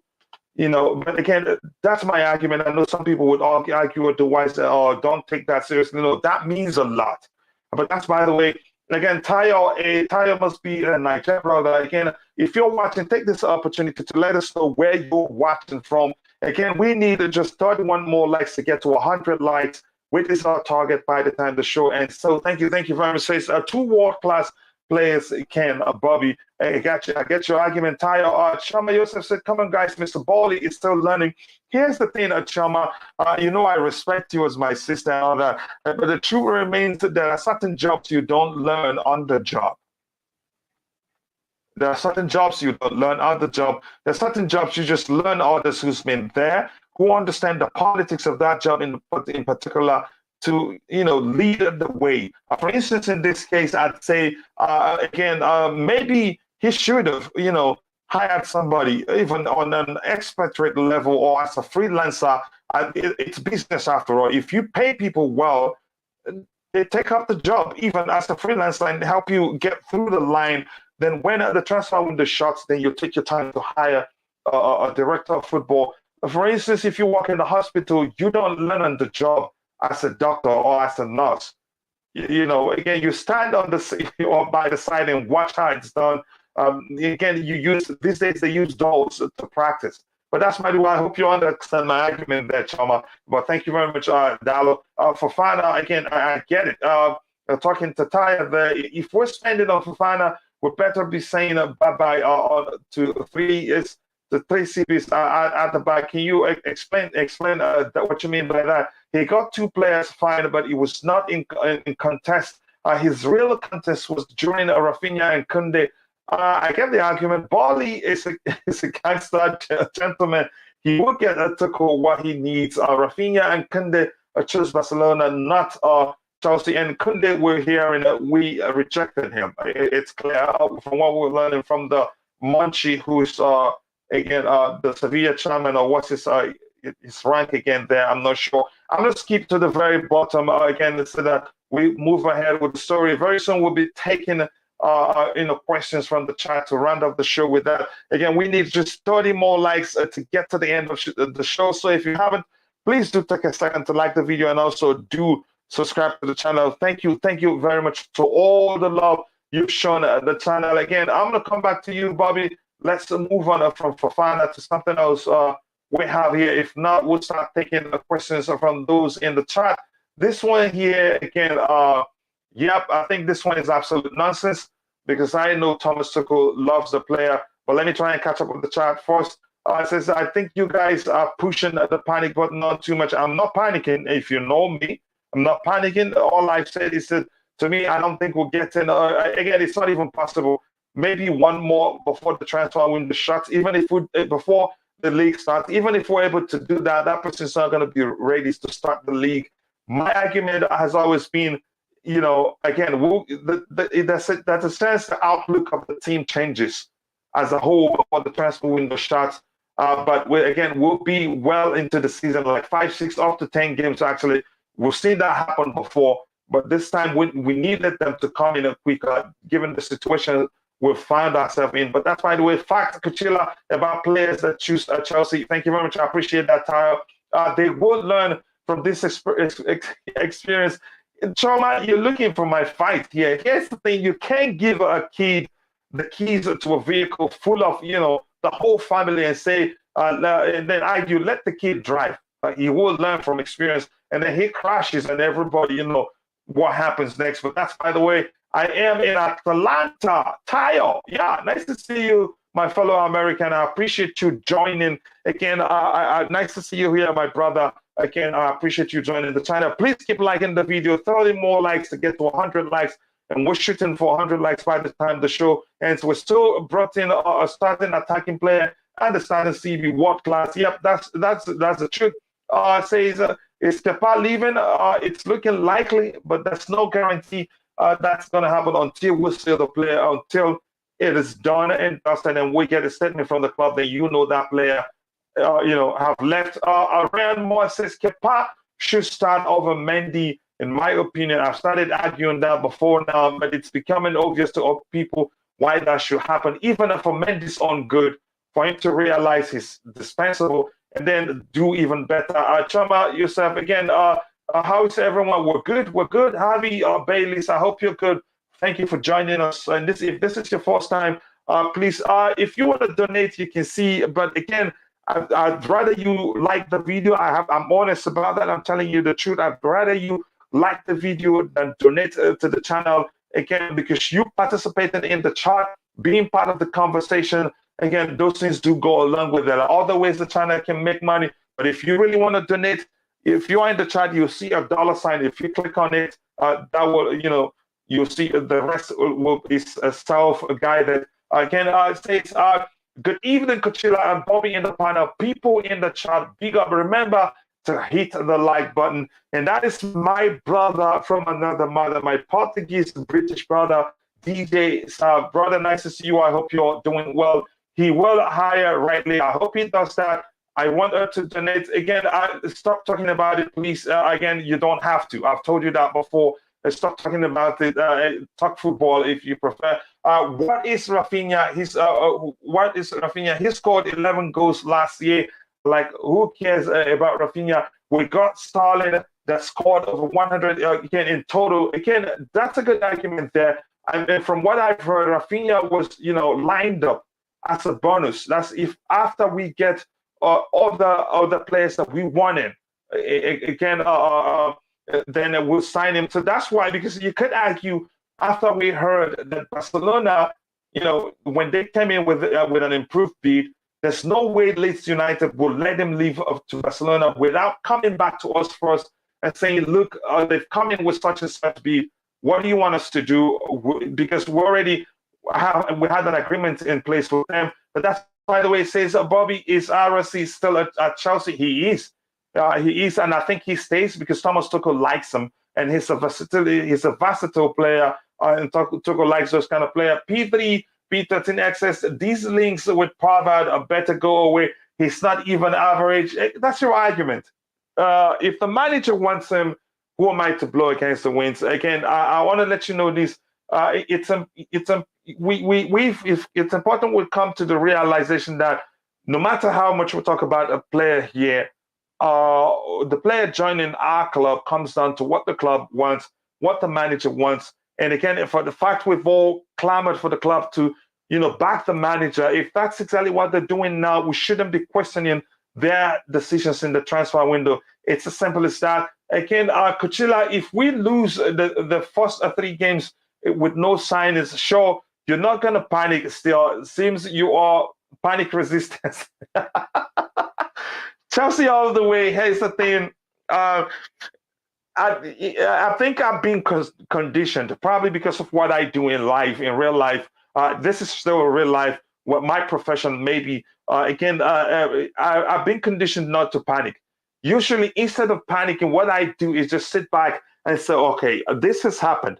What led to this happening? That's who I am. And it's not like, do I like it when Chelsea lose games? No. I in most cases, I've come close to breaking my TV. Or again, because usually I record every game that I get, that I'm able, I have that's shown on TV. So usually when I get angry, I just delete them all. That's how I and then they start recording again. But I don't panic. Usually I sit back and say, okay, what's the problem? Because I usually like talking about seeking solutions to every problem I've come across. Chelsea attackers shine when we sign infamous strikers, e.g. Drogba. Again, you could argue that. I think Bobby was part of the conversations where we argued that was when the rumors were still hitting up on our interest, regarding our interest on Erling Haaland. The show was about the argument that good signings don't have to be expensive. We've talked about that before. Yeah, good signings don't have to be expensive. And we used example, even the most prolific signings we've had at the club are cheap. Eden Hazard for 35 million, Drogba, I can't remember how much. Again, in the area of you could argue the defense, that's a Aspilicueta for 8-point-something million. He's been, the one of he served the club well. You could argue, and what an exemplary professional he is for 10 years plus. For how much? 10-point-something. The most expensive of the players. If you start looking at what's his name, Alvaro Morata, how poorly he did at the club, and some other examples of Fernando Torres, how poor he was. Yeah, some argue he redeemed himself with that of a famous goal in Barcelona again. But that's, by the way, the cheaper ones did well, and surprisingly we got what's his name, Diego Costa for around 35 million pounds plus. Again, but you get the argument. But that's, by the way, I says hello, John. Okay, just said hello to each other. Kim so. Kim So-hum have argued should actually be the panic boss driver instead of Rodrigo himself. He says, hello, coach. I saw a video of Timo Werner and he was scared of himself at times. So don't start. Please don't start. Give the guy a break. But that's, by the way, says, get a Terrier from Rennes. He'd be the perfect winger for us. I don't know who that is. Explain further. Glenn, thank you so much for finding the time to join us this evening. Glenn says, smash the like button, people, and hit the subscribe. Thank you for finding time to join us. Again, let me see if there's anything else to talk about there except this on the screen. And Bobby, if you're still with me, I know it's late there. Hopefully you haven't slept off. Your thoughts on the future of Callum Hudson-Odoi, even before this comes out, this year, before this was seen, looking at on the screen here came out, we were hearing rumors that he may well leave the club. And the tweet from Rob, that's RJP Journalism, reads, Newcastle have formally started talks with Chelsea over a potential signing of Callum Hudson-Odoi. The fee would be significant, and Chelsea are pondering over trying to include a buyback clause. Any deal would not be linked to Alan Saint-Maximin, and it may be dependent on incomings. Again, I still don't think Thomas Tuchel would let him go because I think he likes him. But my argument, wouldn't even move, move a pin.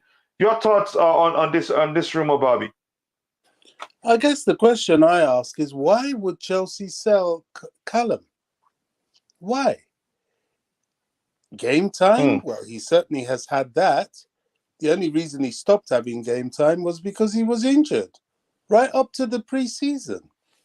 So, I don't know, yet again, we got brown envelopes, pushing them out, doing what they're paid for, and we're swallowing it. I mean, no, that's not happening. I will be as brave as to say that is not happening. It's not happening. It just doesn't make sense. You think, why would Chelsea sell Callum now? For who? We keep getting this. And funny enough, we are a targeted club. That's why I like this guy, Johnny, so much, because he's so onto these people. It's unreal. They block him, but he really calls them out. And they should be called out. It's scandalous. Scandalous. Nonsense. He's going nowhere. Doesn't make any sense. Yeah, it doesn't. It doesn't. I have to be honest. Again, because Thomas Tuchel likes the player. If it doesn't, he'd let him leave. When Bayern came back for him for a loan option, but he wants to keep him. And again, people forget also. I think it was IBZ on the panel here that talked about it. He counts. He makes up the homegrown quota. So what do they want us to do? Let him go and then go back into the academy and pick up another player and start afresh. It just doesn't make sense because Callum has gained a first-time experience in the Premier League, Champions League, UEFA Champions, UEFA Europa Cup, and all of that. He's now, becoming a better player. I think the problem is this: most people, I think the way they judge Callum is because he's starting to lose those flares that defined him as an academy player. But most people have failed to recognize the older he gets, the more experience he gets, the more that he become more of a team player than an individual player, which he was during his academy days, which was what made most people see him. But they fail to realize as a player matures, he becomes more of a team player. If he starts to play the way he played during his academy days, he starts having problems with Thomas Tuchel himself. So he's become an even better player, but people aren't paying attention. And he's created quite a few chances whenever he's playing. Yep. And he's one of the most direct players in the team. Yep. However you see him play comes down to way that is it's being influenced to the way the overall team plays, because he's become over time more of a team player than an individual player as he's maturing. And we seem to forget that he's just 21. I don't know why people are judging him too soon. He is one player. I've never the one to cry about us letting players go. He's one of the players, him, Billy Gilmore, and Ampadu.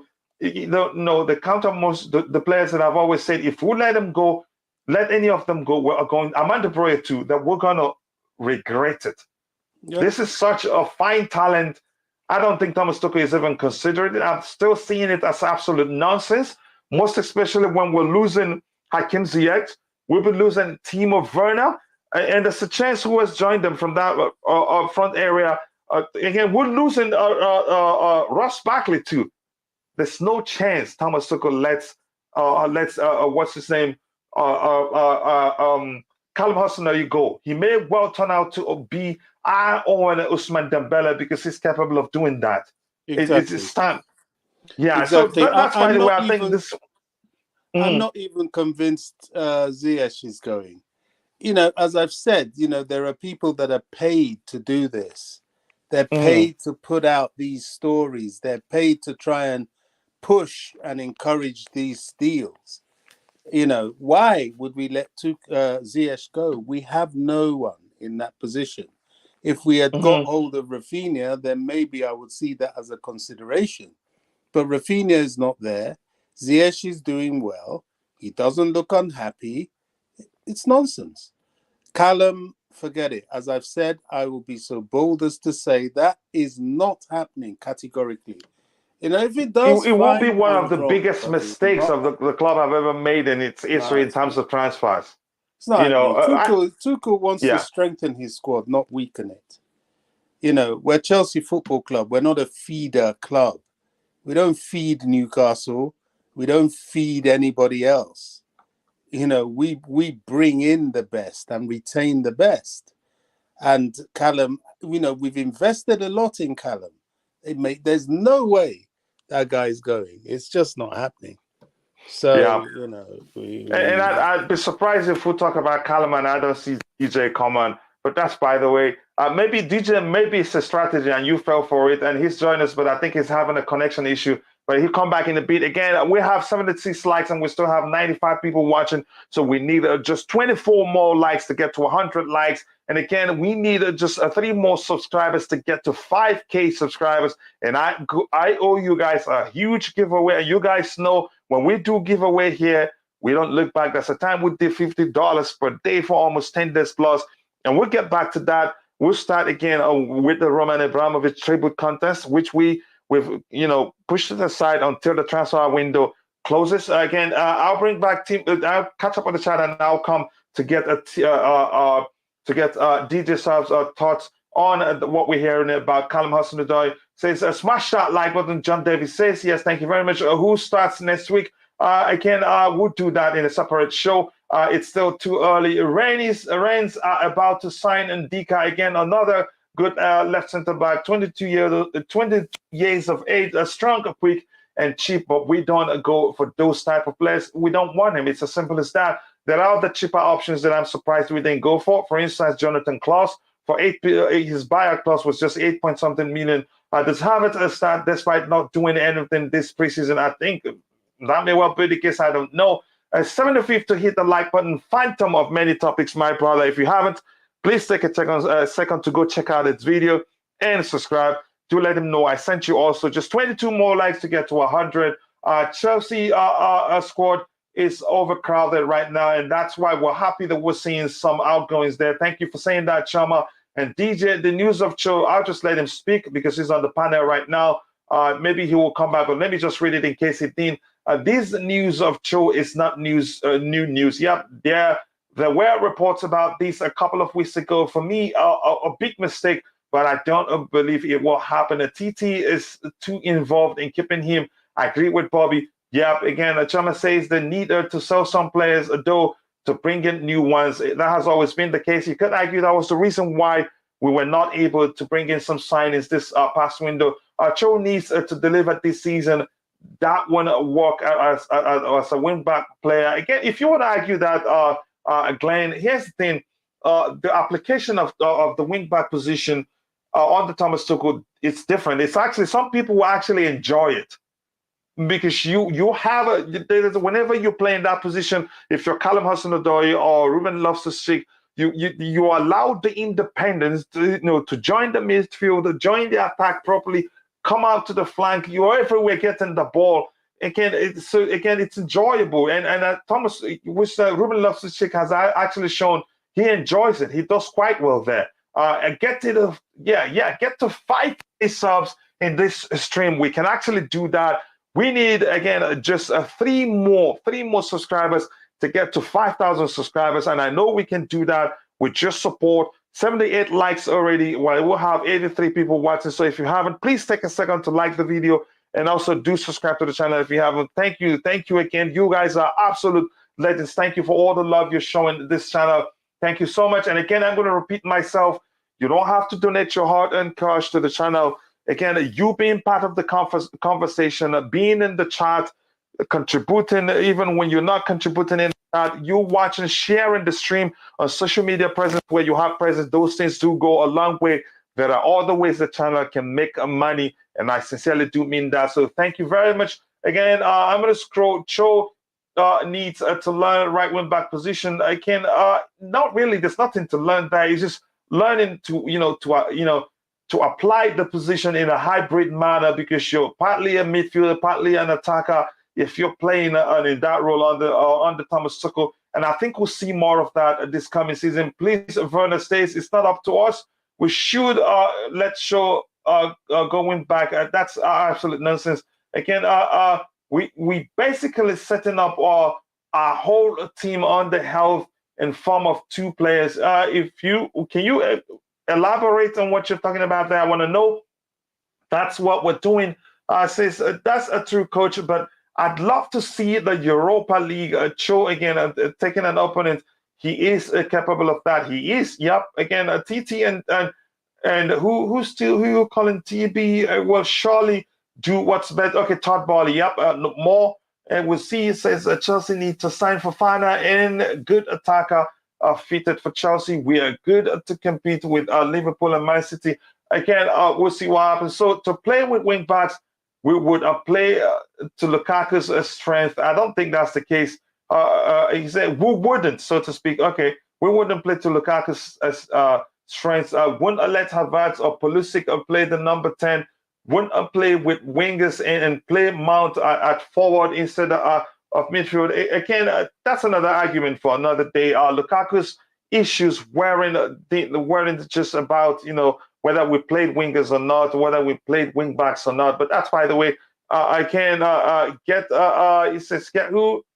I'm not sure who that is. Again, thank you very much for all the support, guys. 83. So we need just 17 more likes to get to 100 likes. Bobby, anything further you want to say about Romelu Lukaku, about Callum Hudson-Odoi, so to speak? No, not at all. Callum's not going anywhere. Because he's a fine player. At this point, if you have any questions and you are in the chat, shoot it. We will try to address the questions. Again, what else? Again, I don't think I have anything else in the list here. I'll just wait to see whether the chat has any questions for us, or maybe I'll try to answer the question, why hasn't it really worked for Timo Werner at Chelsea Football Club? Here's the thing, look at it this way.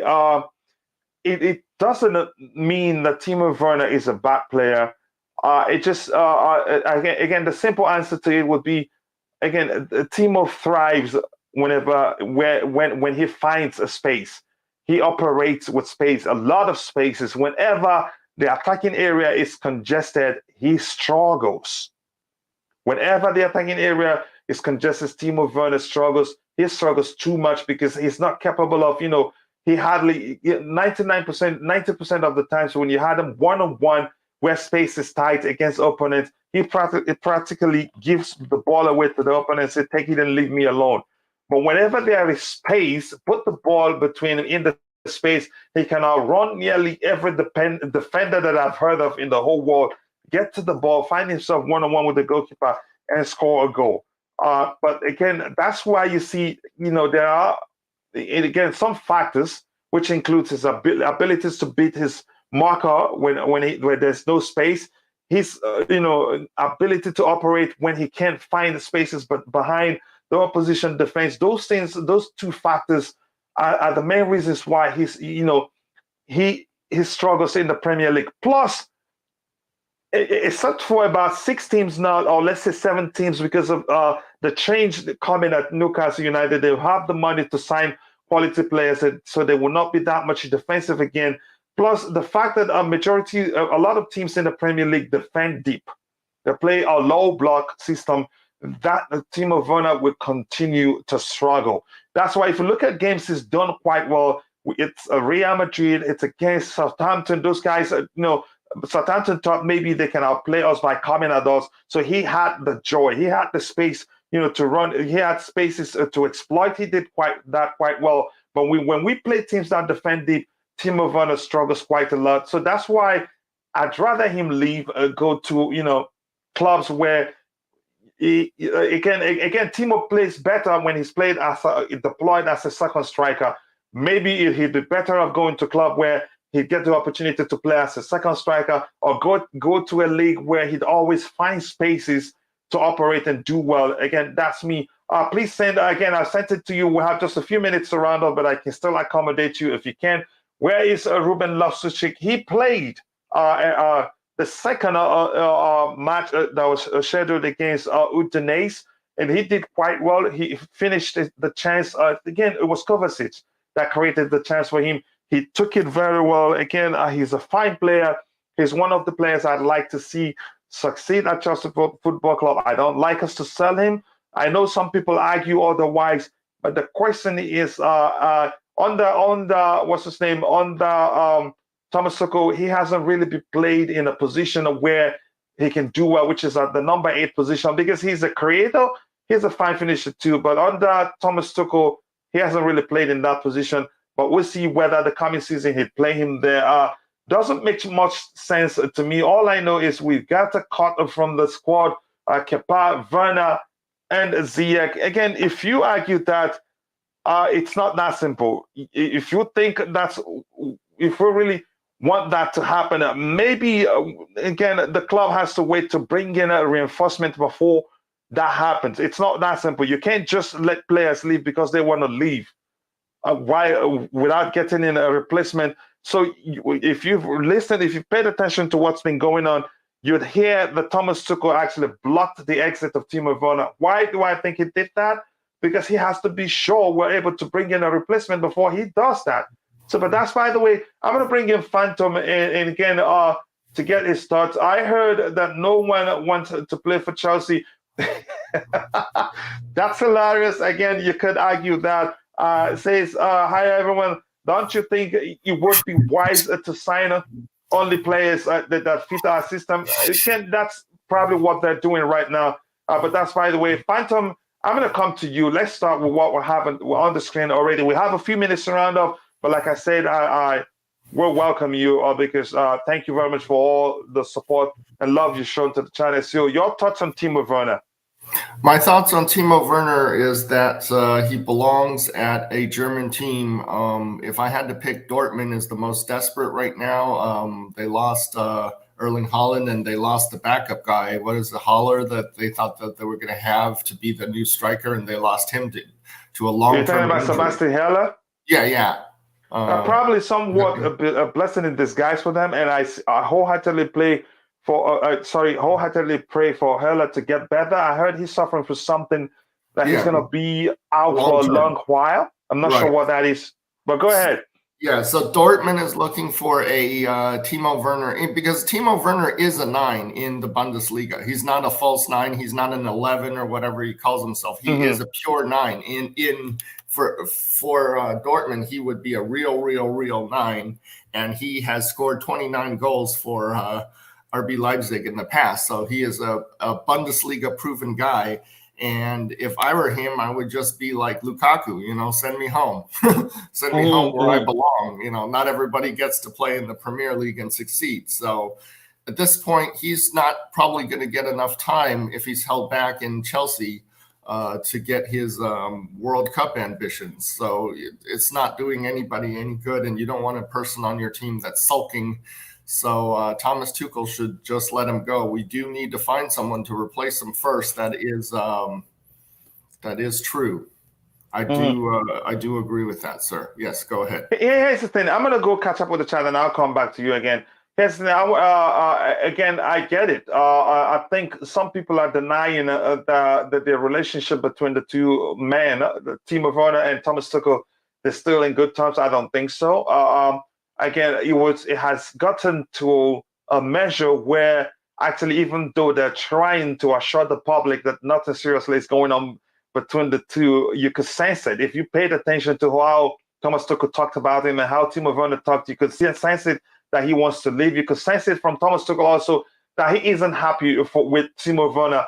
But the truth remains, he's not going to, because he's happy he's not happy with him, let him go and then end up not having a replacement.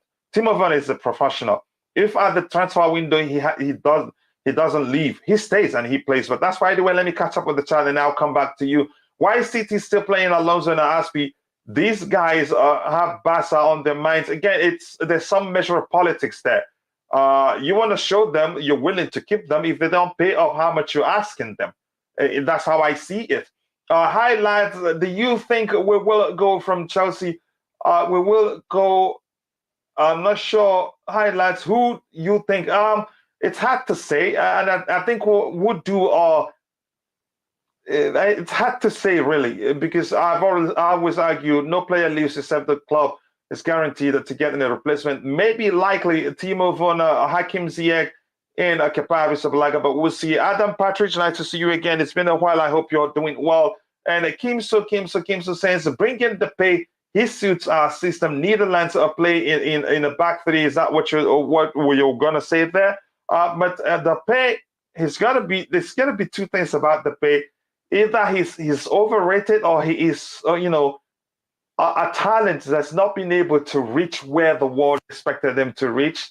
That may well be the case, but we'll see. If the manager wants him, I'm all for it. That's all I can say. Is Chukwu Nwokolo one day? Nice to see you here. He says we need more DM in our team. We don't have one traditional DM actually right now, so we need one traditional DM. That's the truth. But if Thomas Tuchel isn't going for a DM, and then that's a lesson to learn there. Maybe he doesn't like to approach the game with a traditional DM. But that's why we'll see. But I argue otherwise, because he had this guy that played for Everton. Was it for Everton at PSG? I've forgotten his name. Is it Ivory Coast International? I'm not sure his country again. Werner is world class. Yeah, I get it, Kim. So I cannot trade Chelsea for another team. A Phantom. Phantom, you see Choma looking for your fight here. Did you get that? That's hilarious. Thank you for that comment, Choma. I like it. I'm sorry. Let me just interrupt. The loan deal has already been signed. I'm starting against Liverpool next. Is it Sunday? Against Liverpool at Craven Cottage. Yeah, I hope you do. If that's what you want, good luck to you. You're always welcome back here. Oh, okay, Coach, I got to go. We have a friendly match in 23 minutes. Yeah, I think the show ends. Because I want to watch that one too. So we'll talk about it tomorrow. Again, have a great night. You too, Lalo. Thank you very much for finding the time to join us. Werner had good moments at Chelsea, to be honest. His numbers aren't that bad. It's just that it doesn't look like Thomas Tuchel is willing to do what it takes to get Timo at least 50% of the times to do well, in the sense that if you follow Timo's history, I think he did as well as he did at Leipzig, because he was played as a second striker, but that's, by the way. Good night, guys. Good night to you too. Good luck again. It says Kim, so you really like Barcelona. If you're wishing Lola good luck, which means you like Barcelona.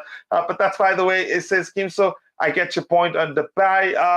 The pie will rap for Chelsea. Yeah, he's a rapper too. Maybe that's why he's not focused, solely on playing football. He likes music too. Wow, nice to be part of the family. Emmanuel Obeyda, nice to see you here, brother. I hope you're doing well. Fofana and Vadio might come to Chelsea. If they both do, I'd take them. But here's the thing. Whereas I agree, it doesn't come down to what I want. The players that the manager, the club will bring in, all comes down to what the manager wants and what the club can afford. Again, if we can talk about again, my reservation about going for Vadio is that he's in the same age bracket as Levi Colwell, and Colwell has done well. As Bobby would say, the championship is the acid test for some players, and he passed it quite well. They were just unlucky. The officiating in that playoff was poor. That was why he didn't make it to the Premier League. But again, Levi Colwell, I think, should stay. He's that good. We need goal scorers. We do. We can only win trophies when we score goals and defend. But we need the whole team to start putting away chances. I don't want it to be about a single individual because that's a risk. Again, we need just 11 more likes to get to 100 likes. And remember, we're shooting for 100 likes by the end of the show. So if you haven't, please take a second to like the video, and also do subscribe to the channel if you haven't. So thank you very much for all the support and love that you've shown the channel. Yaramiyahu CDK says, who has a friendly in 50 minutes? Barcelona. In case you want to go see it. Again, I'll be leaving soon because I want to watch the game. But I want to get Phantom's thoughts on Callum Hudson-Odoi. I know you always have quite a lot to say about him. I think you're on mute, Phantom. Sorry, Callum Hudson-Odoi, he is a good player to keep around because he can play in that right wing back position, even though his play there hasn't been stellar, but he's available at least. So let's keep him there. He's never going to get to play in what Werner calls the 11 position, which is that inside forward to the left position. Most people call that you guys call that a 10, is it? But Werner calls it an 11. You mean usually how the structure where we have two players behind the attacker, right? Mm-hmm. Or basically it's that. Okay, it's that position to the left of the number 9. It could be forward, it could be backward a little bit. It doesn't matter. But that position, inside forwards, if you want. But usually, usually the structure under Thomas Tuchel, in most cases, is either he has 2 8 behind a single attacker, or or the other way around, 1 10 and then 2 attackers. Right, and again, Callum Hudson-Odoi against Tottenham last season, he played as one of the 2 8s, Tottenham away, and he executed it perfectly. The only thing that didn't happen that day was that he didn't score a goal. But go ahead. The thing is, okay, you call it a left 8, Werner calls it an 11, whatever that position is, that's the position that there are 4 or 5 people who is their preferred position, including Werner, including Pulisic, including Sterling, including Havertz, including Mount. They all prefer that left side position right off to the left. So it's crowded there. 9. Yeah, so basically we have too many, it's like if this were baseball, we'd have too many people who want to play third base. You know what I'm saying? So I'm thinking like that CHO will not get to be there. If he basically Thomas Tuchel has pretty much said, hey, CHO, if you want to be, on my team, you're going to be playing on the right, either as a right wing back or maybe even as a right winger when Ziyech is not available. So but yeah, he's a good one to keep around. I'm not going to want to trade CHO. I do definitely want to unload on Werner, but because you have such a short time, I want to ask, did you watch the Community Shield game, CP? Towards the end. Towards the end you did. Wow, because it was such an exciting ending, don't you think? It was just like yeah, it was really, given the impact that Darwin Nunes made. That is he did so well. Bobby started, putting it out there on Twitter. Why did we miss out on him? You know how Bobby is when he gets pissed in such situations. I think he did well. Again, I still have my reservations about him. He showed a fight. Fight, which you want to see in a player, first of all, which was the only reason why I regret us not getting what's his name that joined Everton, that joined Tottenham from Everton. I've forgotten his name, Richarlison. His fight, it would have been a perfect Chelsea player, even especially under Jose Mourinho. Again, Darwin Nunes, I still think it's a panic buy, in my opinion, in my case, because there's no definite definition of what what a panic buy is, given how much they paid for him. But that's, by the way, I think he will still come good for them. He's not a finished product. You can still see that he's a raw talent. But from what I've seen, there's a chance it's just because I'm seeing clips of videos him make a mistake. If Lukaku has a bad touch, then he has a bad touch plus. Again, that's my argument. Yeah. So let me cover the chat, and I think we still have, let me say, about 5 minutes to round off. I'll come to you with another question I think I have for you, so you can answer. The Benjamin Pavard is available, but does the manager want him? CR7 and Neymar, are they in at Chelsea? No, and I don't see those happening. But that's, by the way, again, a Blue fan. Enjoy the rest of your evening going to watch Barcelona. Yeah, we're going to round off the show so we can go watch it please subscribe. Almost 5K. Thank you for saying that, Queen of the House. One of the Queens of the House, Shama, said that. And by the way, I want to say congratulations to us all. And like I told you, I owe us a super, super giveaway, and I will not disappoint. If you've won the giveaway here, again, you know how I operate. Some people 150 and they know how much they got. I'm not going to say it here so it doesn't sound like I'm boasting. We have 5,004 subscribers. Congratulations to us. We've done it. I sincerely appreciate your support. We're able to do it because of you and not because of again, and those on the panel. Again, if you're watching, we have 90 people watching and we have 92 likes. Just 8 more likes to get to 100 likes. Please, let's get it there so we can go watch the Barcelona game immediately. Speculations are too much. Who is signing? We're not sure. Until that person signs, then we'll find out who's signing. CHO is a potential player at the right wing back. Again, please keep him.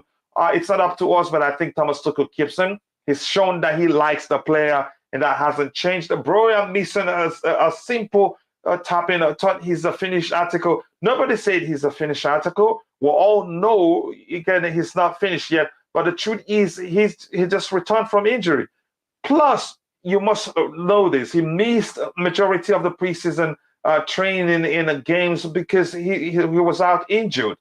It'd be a mistake to let him go because he made a simple mistake like that. Pavarotti's stock has fallen off. Bayern don't, they don't want him. Says CHO is a winger, not a right wing back player. Yep, that's the truth. Tuchel should play players in their right position. Here's where I have a problem with this. This argument whenever players, Tuchel plays, deploy them there because he wants them to, support the attack. It's more it's more of an attack-minded decision than a defensive decision, if you want to know that. Again, Pavard stock has fallen, and no one, I understood you meant Pavard then, but unfortunately I read it the way you wrote it there. So again,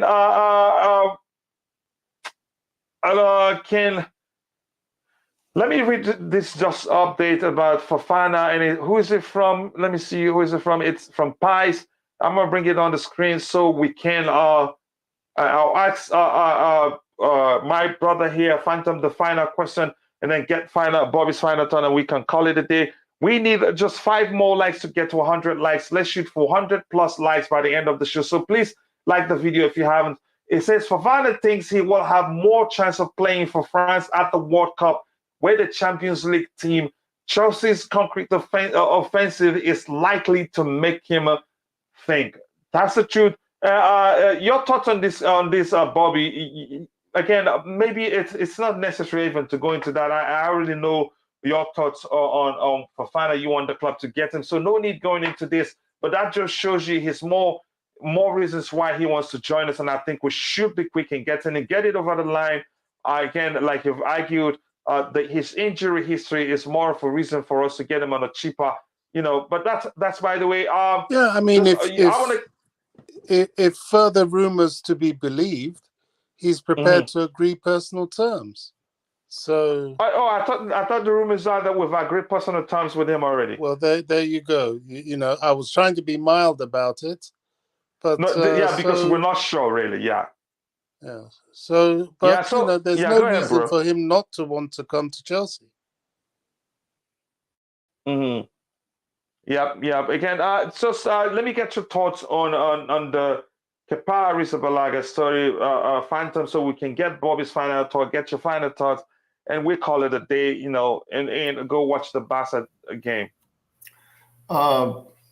Kepa is a better goalie than second goalie, so he deserves. I have a suggestion for you. I thought you were gonna say he's better than Mendy. I was gonna ask you, go put out a tweet about that. That people will buy you wine and send you gifts. I'm not sure he's better than Mendy. Maybe Mendy. No, but I'm just kidding you. Yeah, but go ahead. I'm not, because Mendy has longer arms, and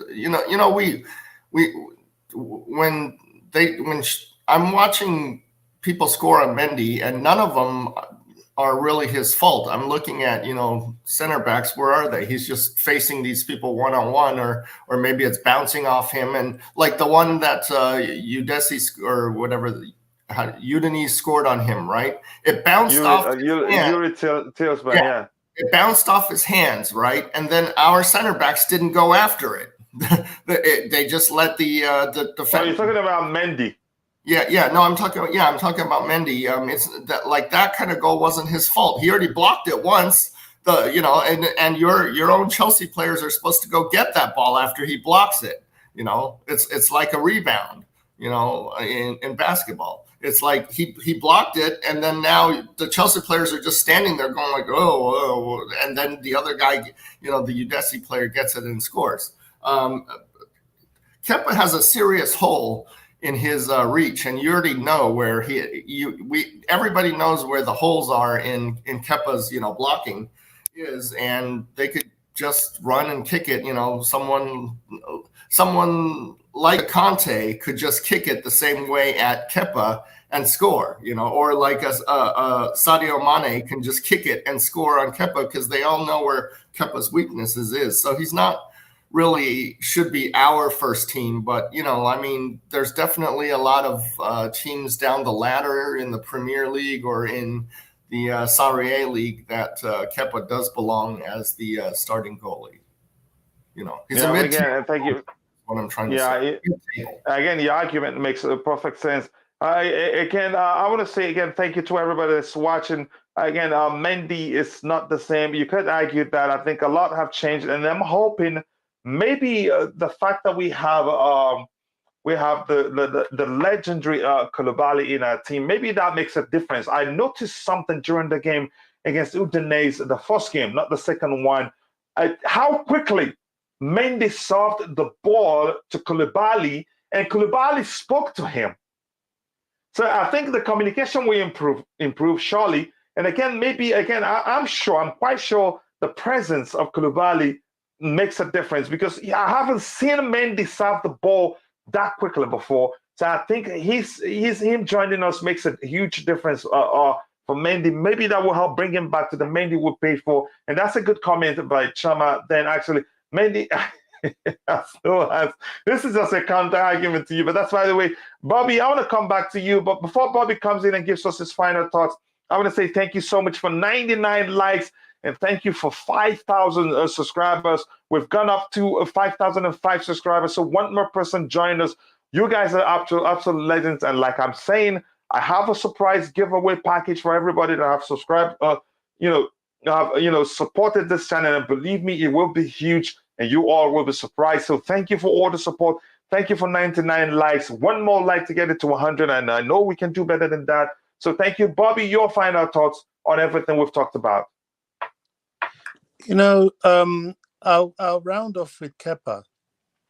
I don't think Kepa should go. I think Kepa has a very good chance of winning back his number one spot. He's physically challenged as compared to Mendy.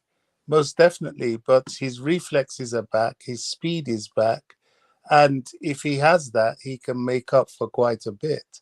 He reminds me of this Rafael Nadal and this other tennis player, not Roger Federer, the other one. Oh gosh, I always forget his name. The popular one too, I don't remember who that is.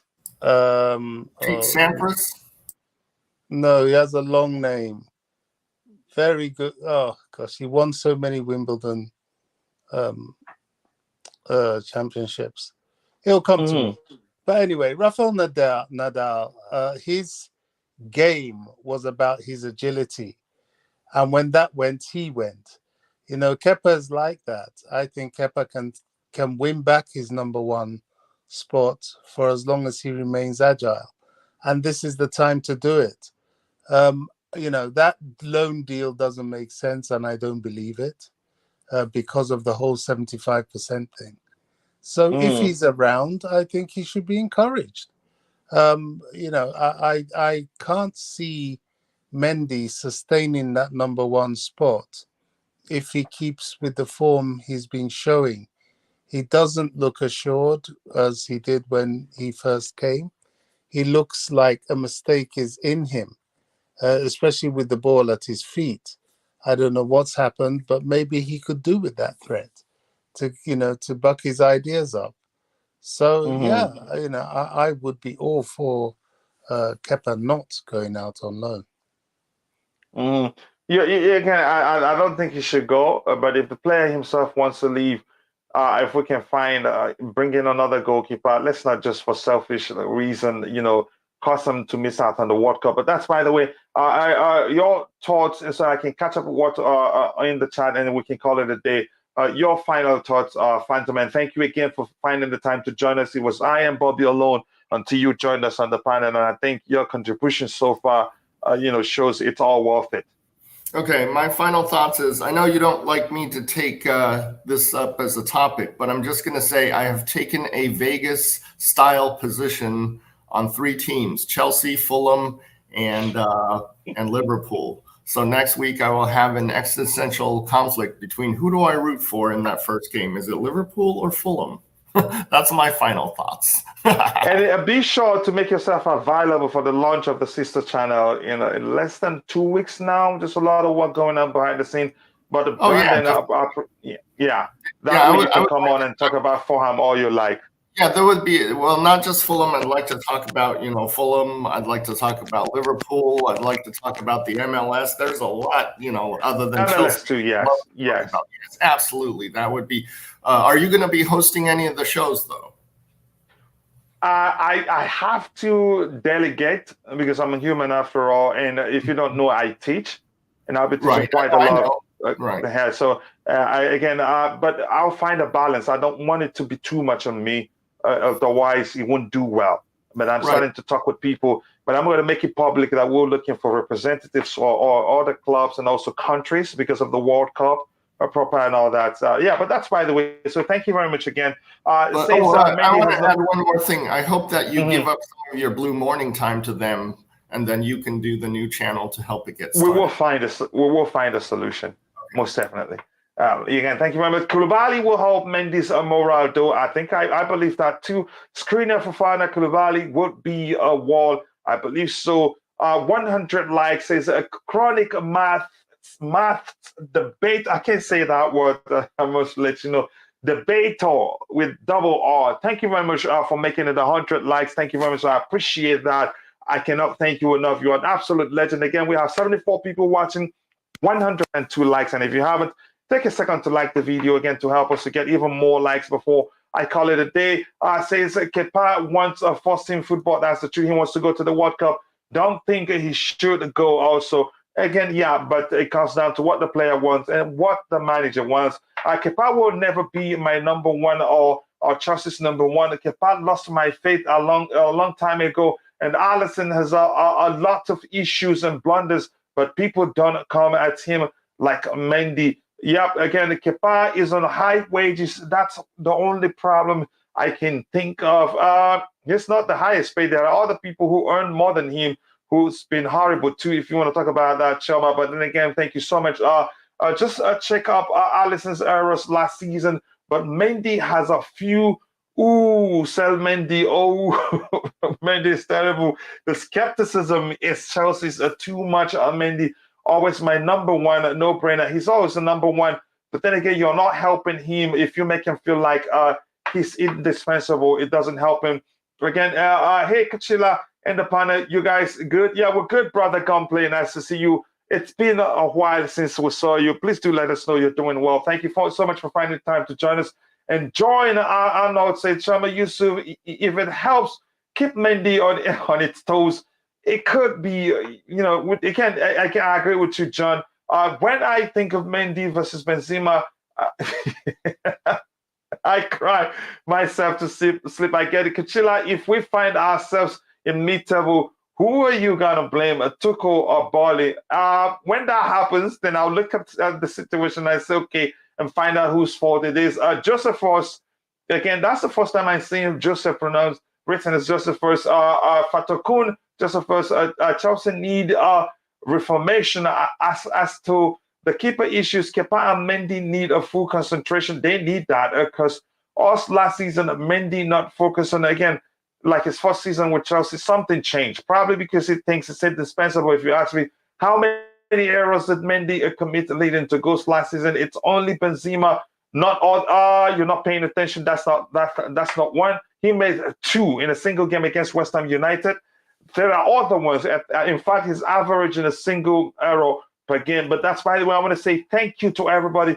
Thank you to Bobby who found time to join us. If you haven't, please take a second. Go check out Bobby Smokey's Signals. Again, I have to take off that to be able to show, Bobby's Twitter handle. Go check out Bobby on Twitter. Be sure to follow him and let him know I sent you.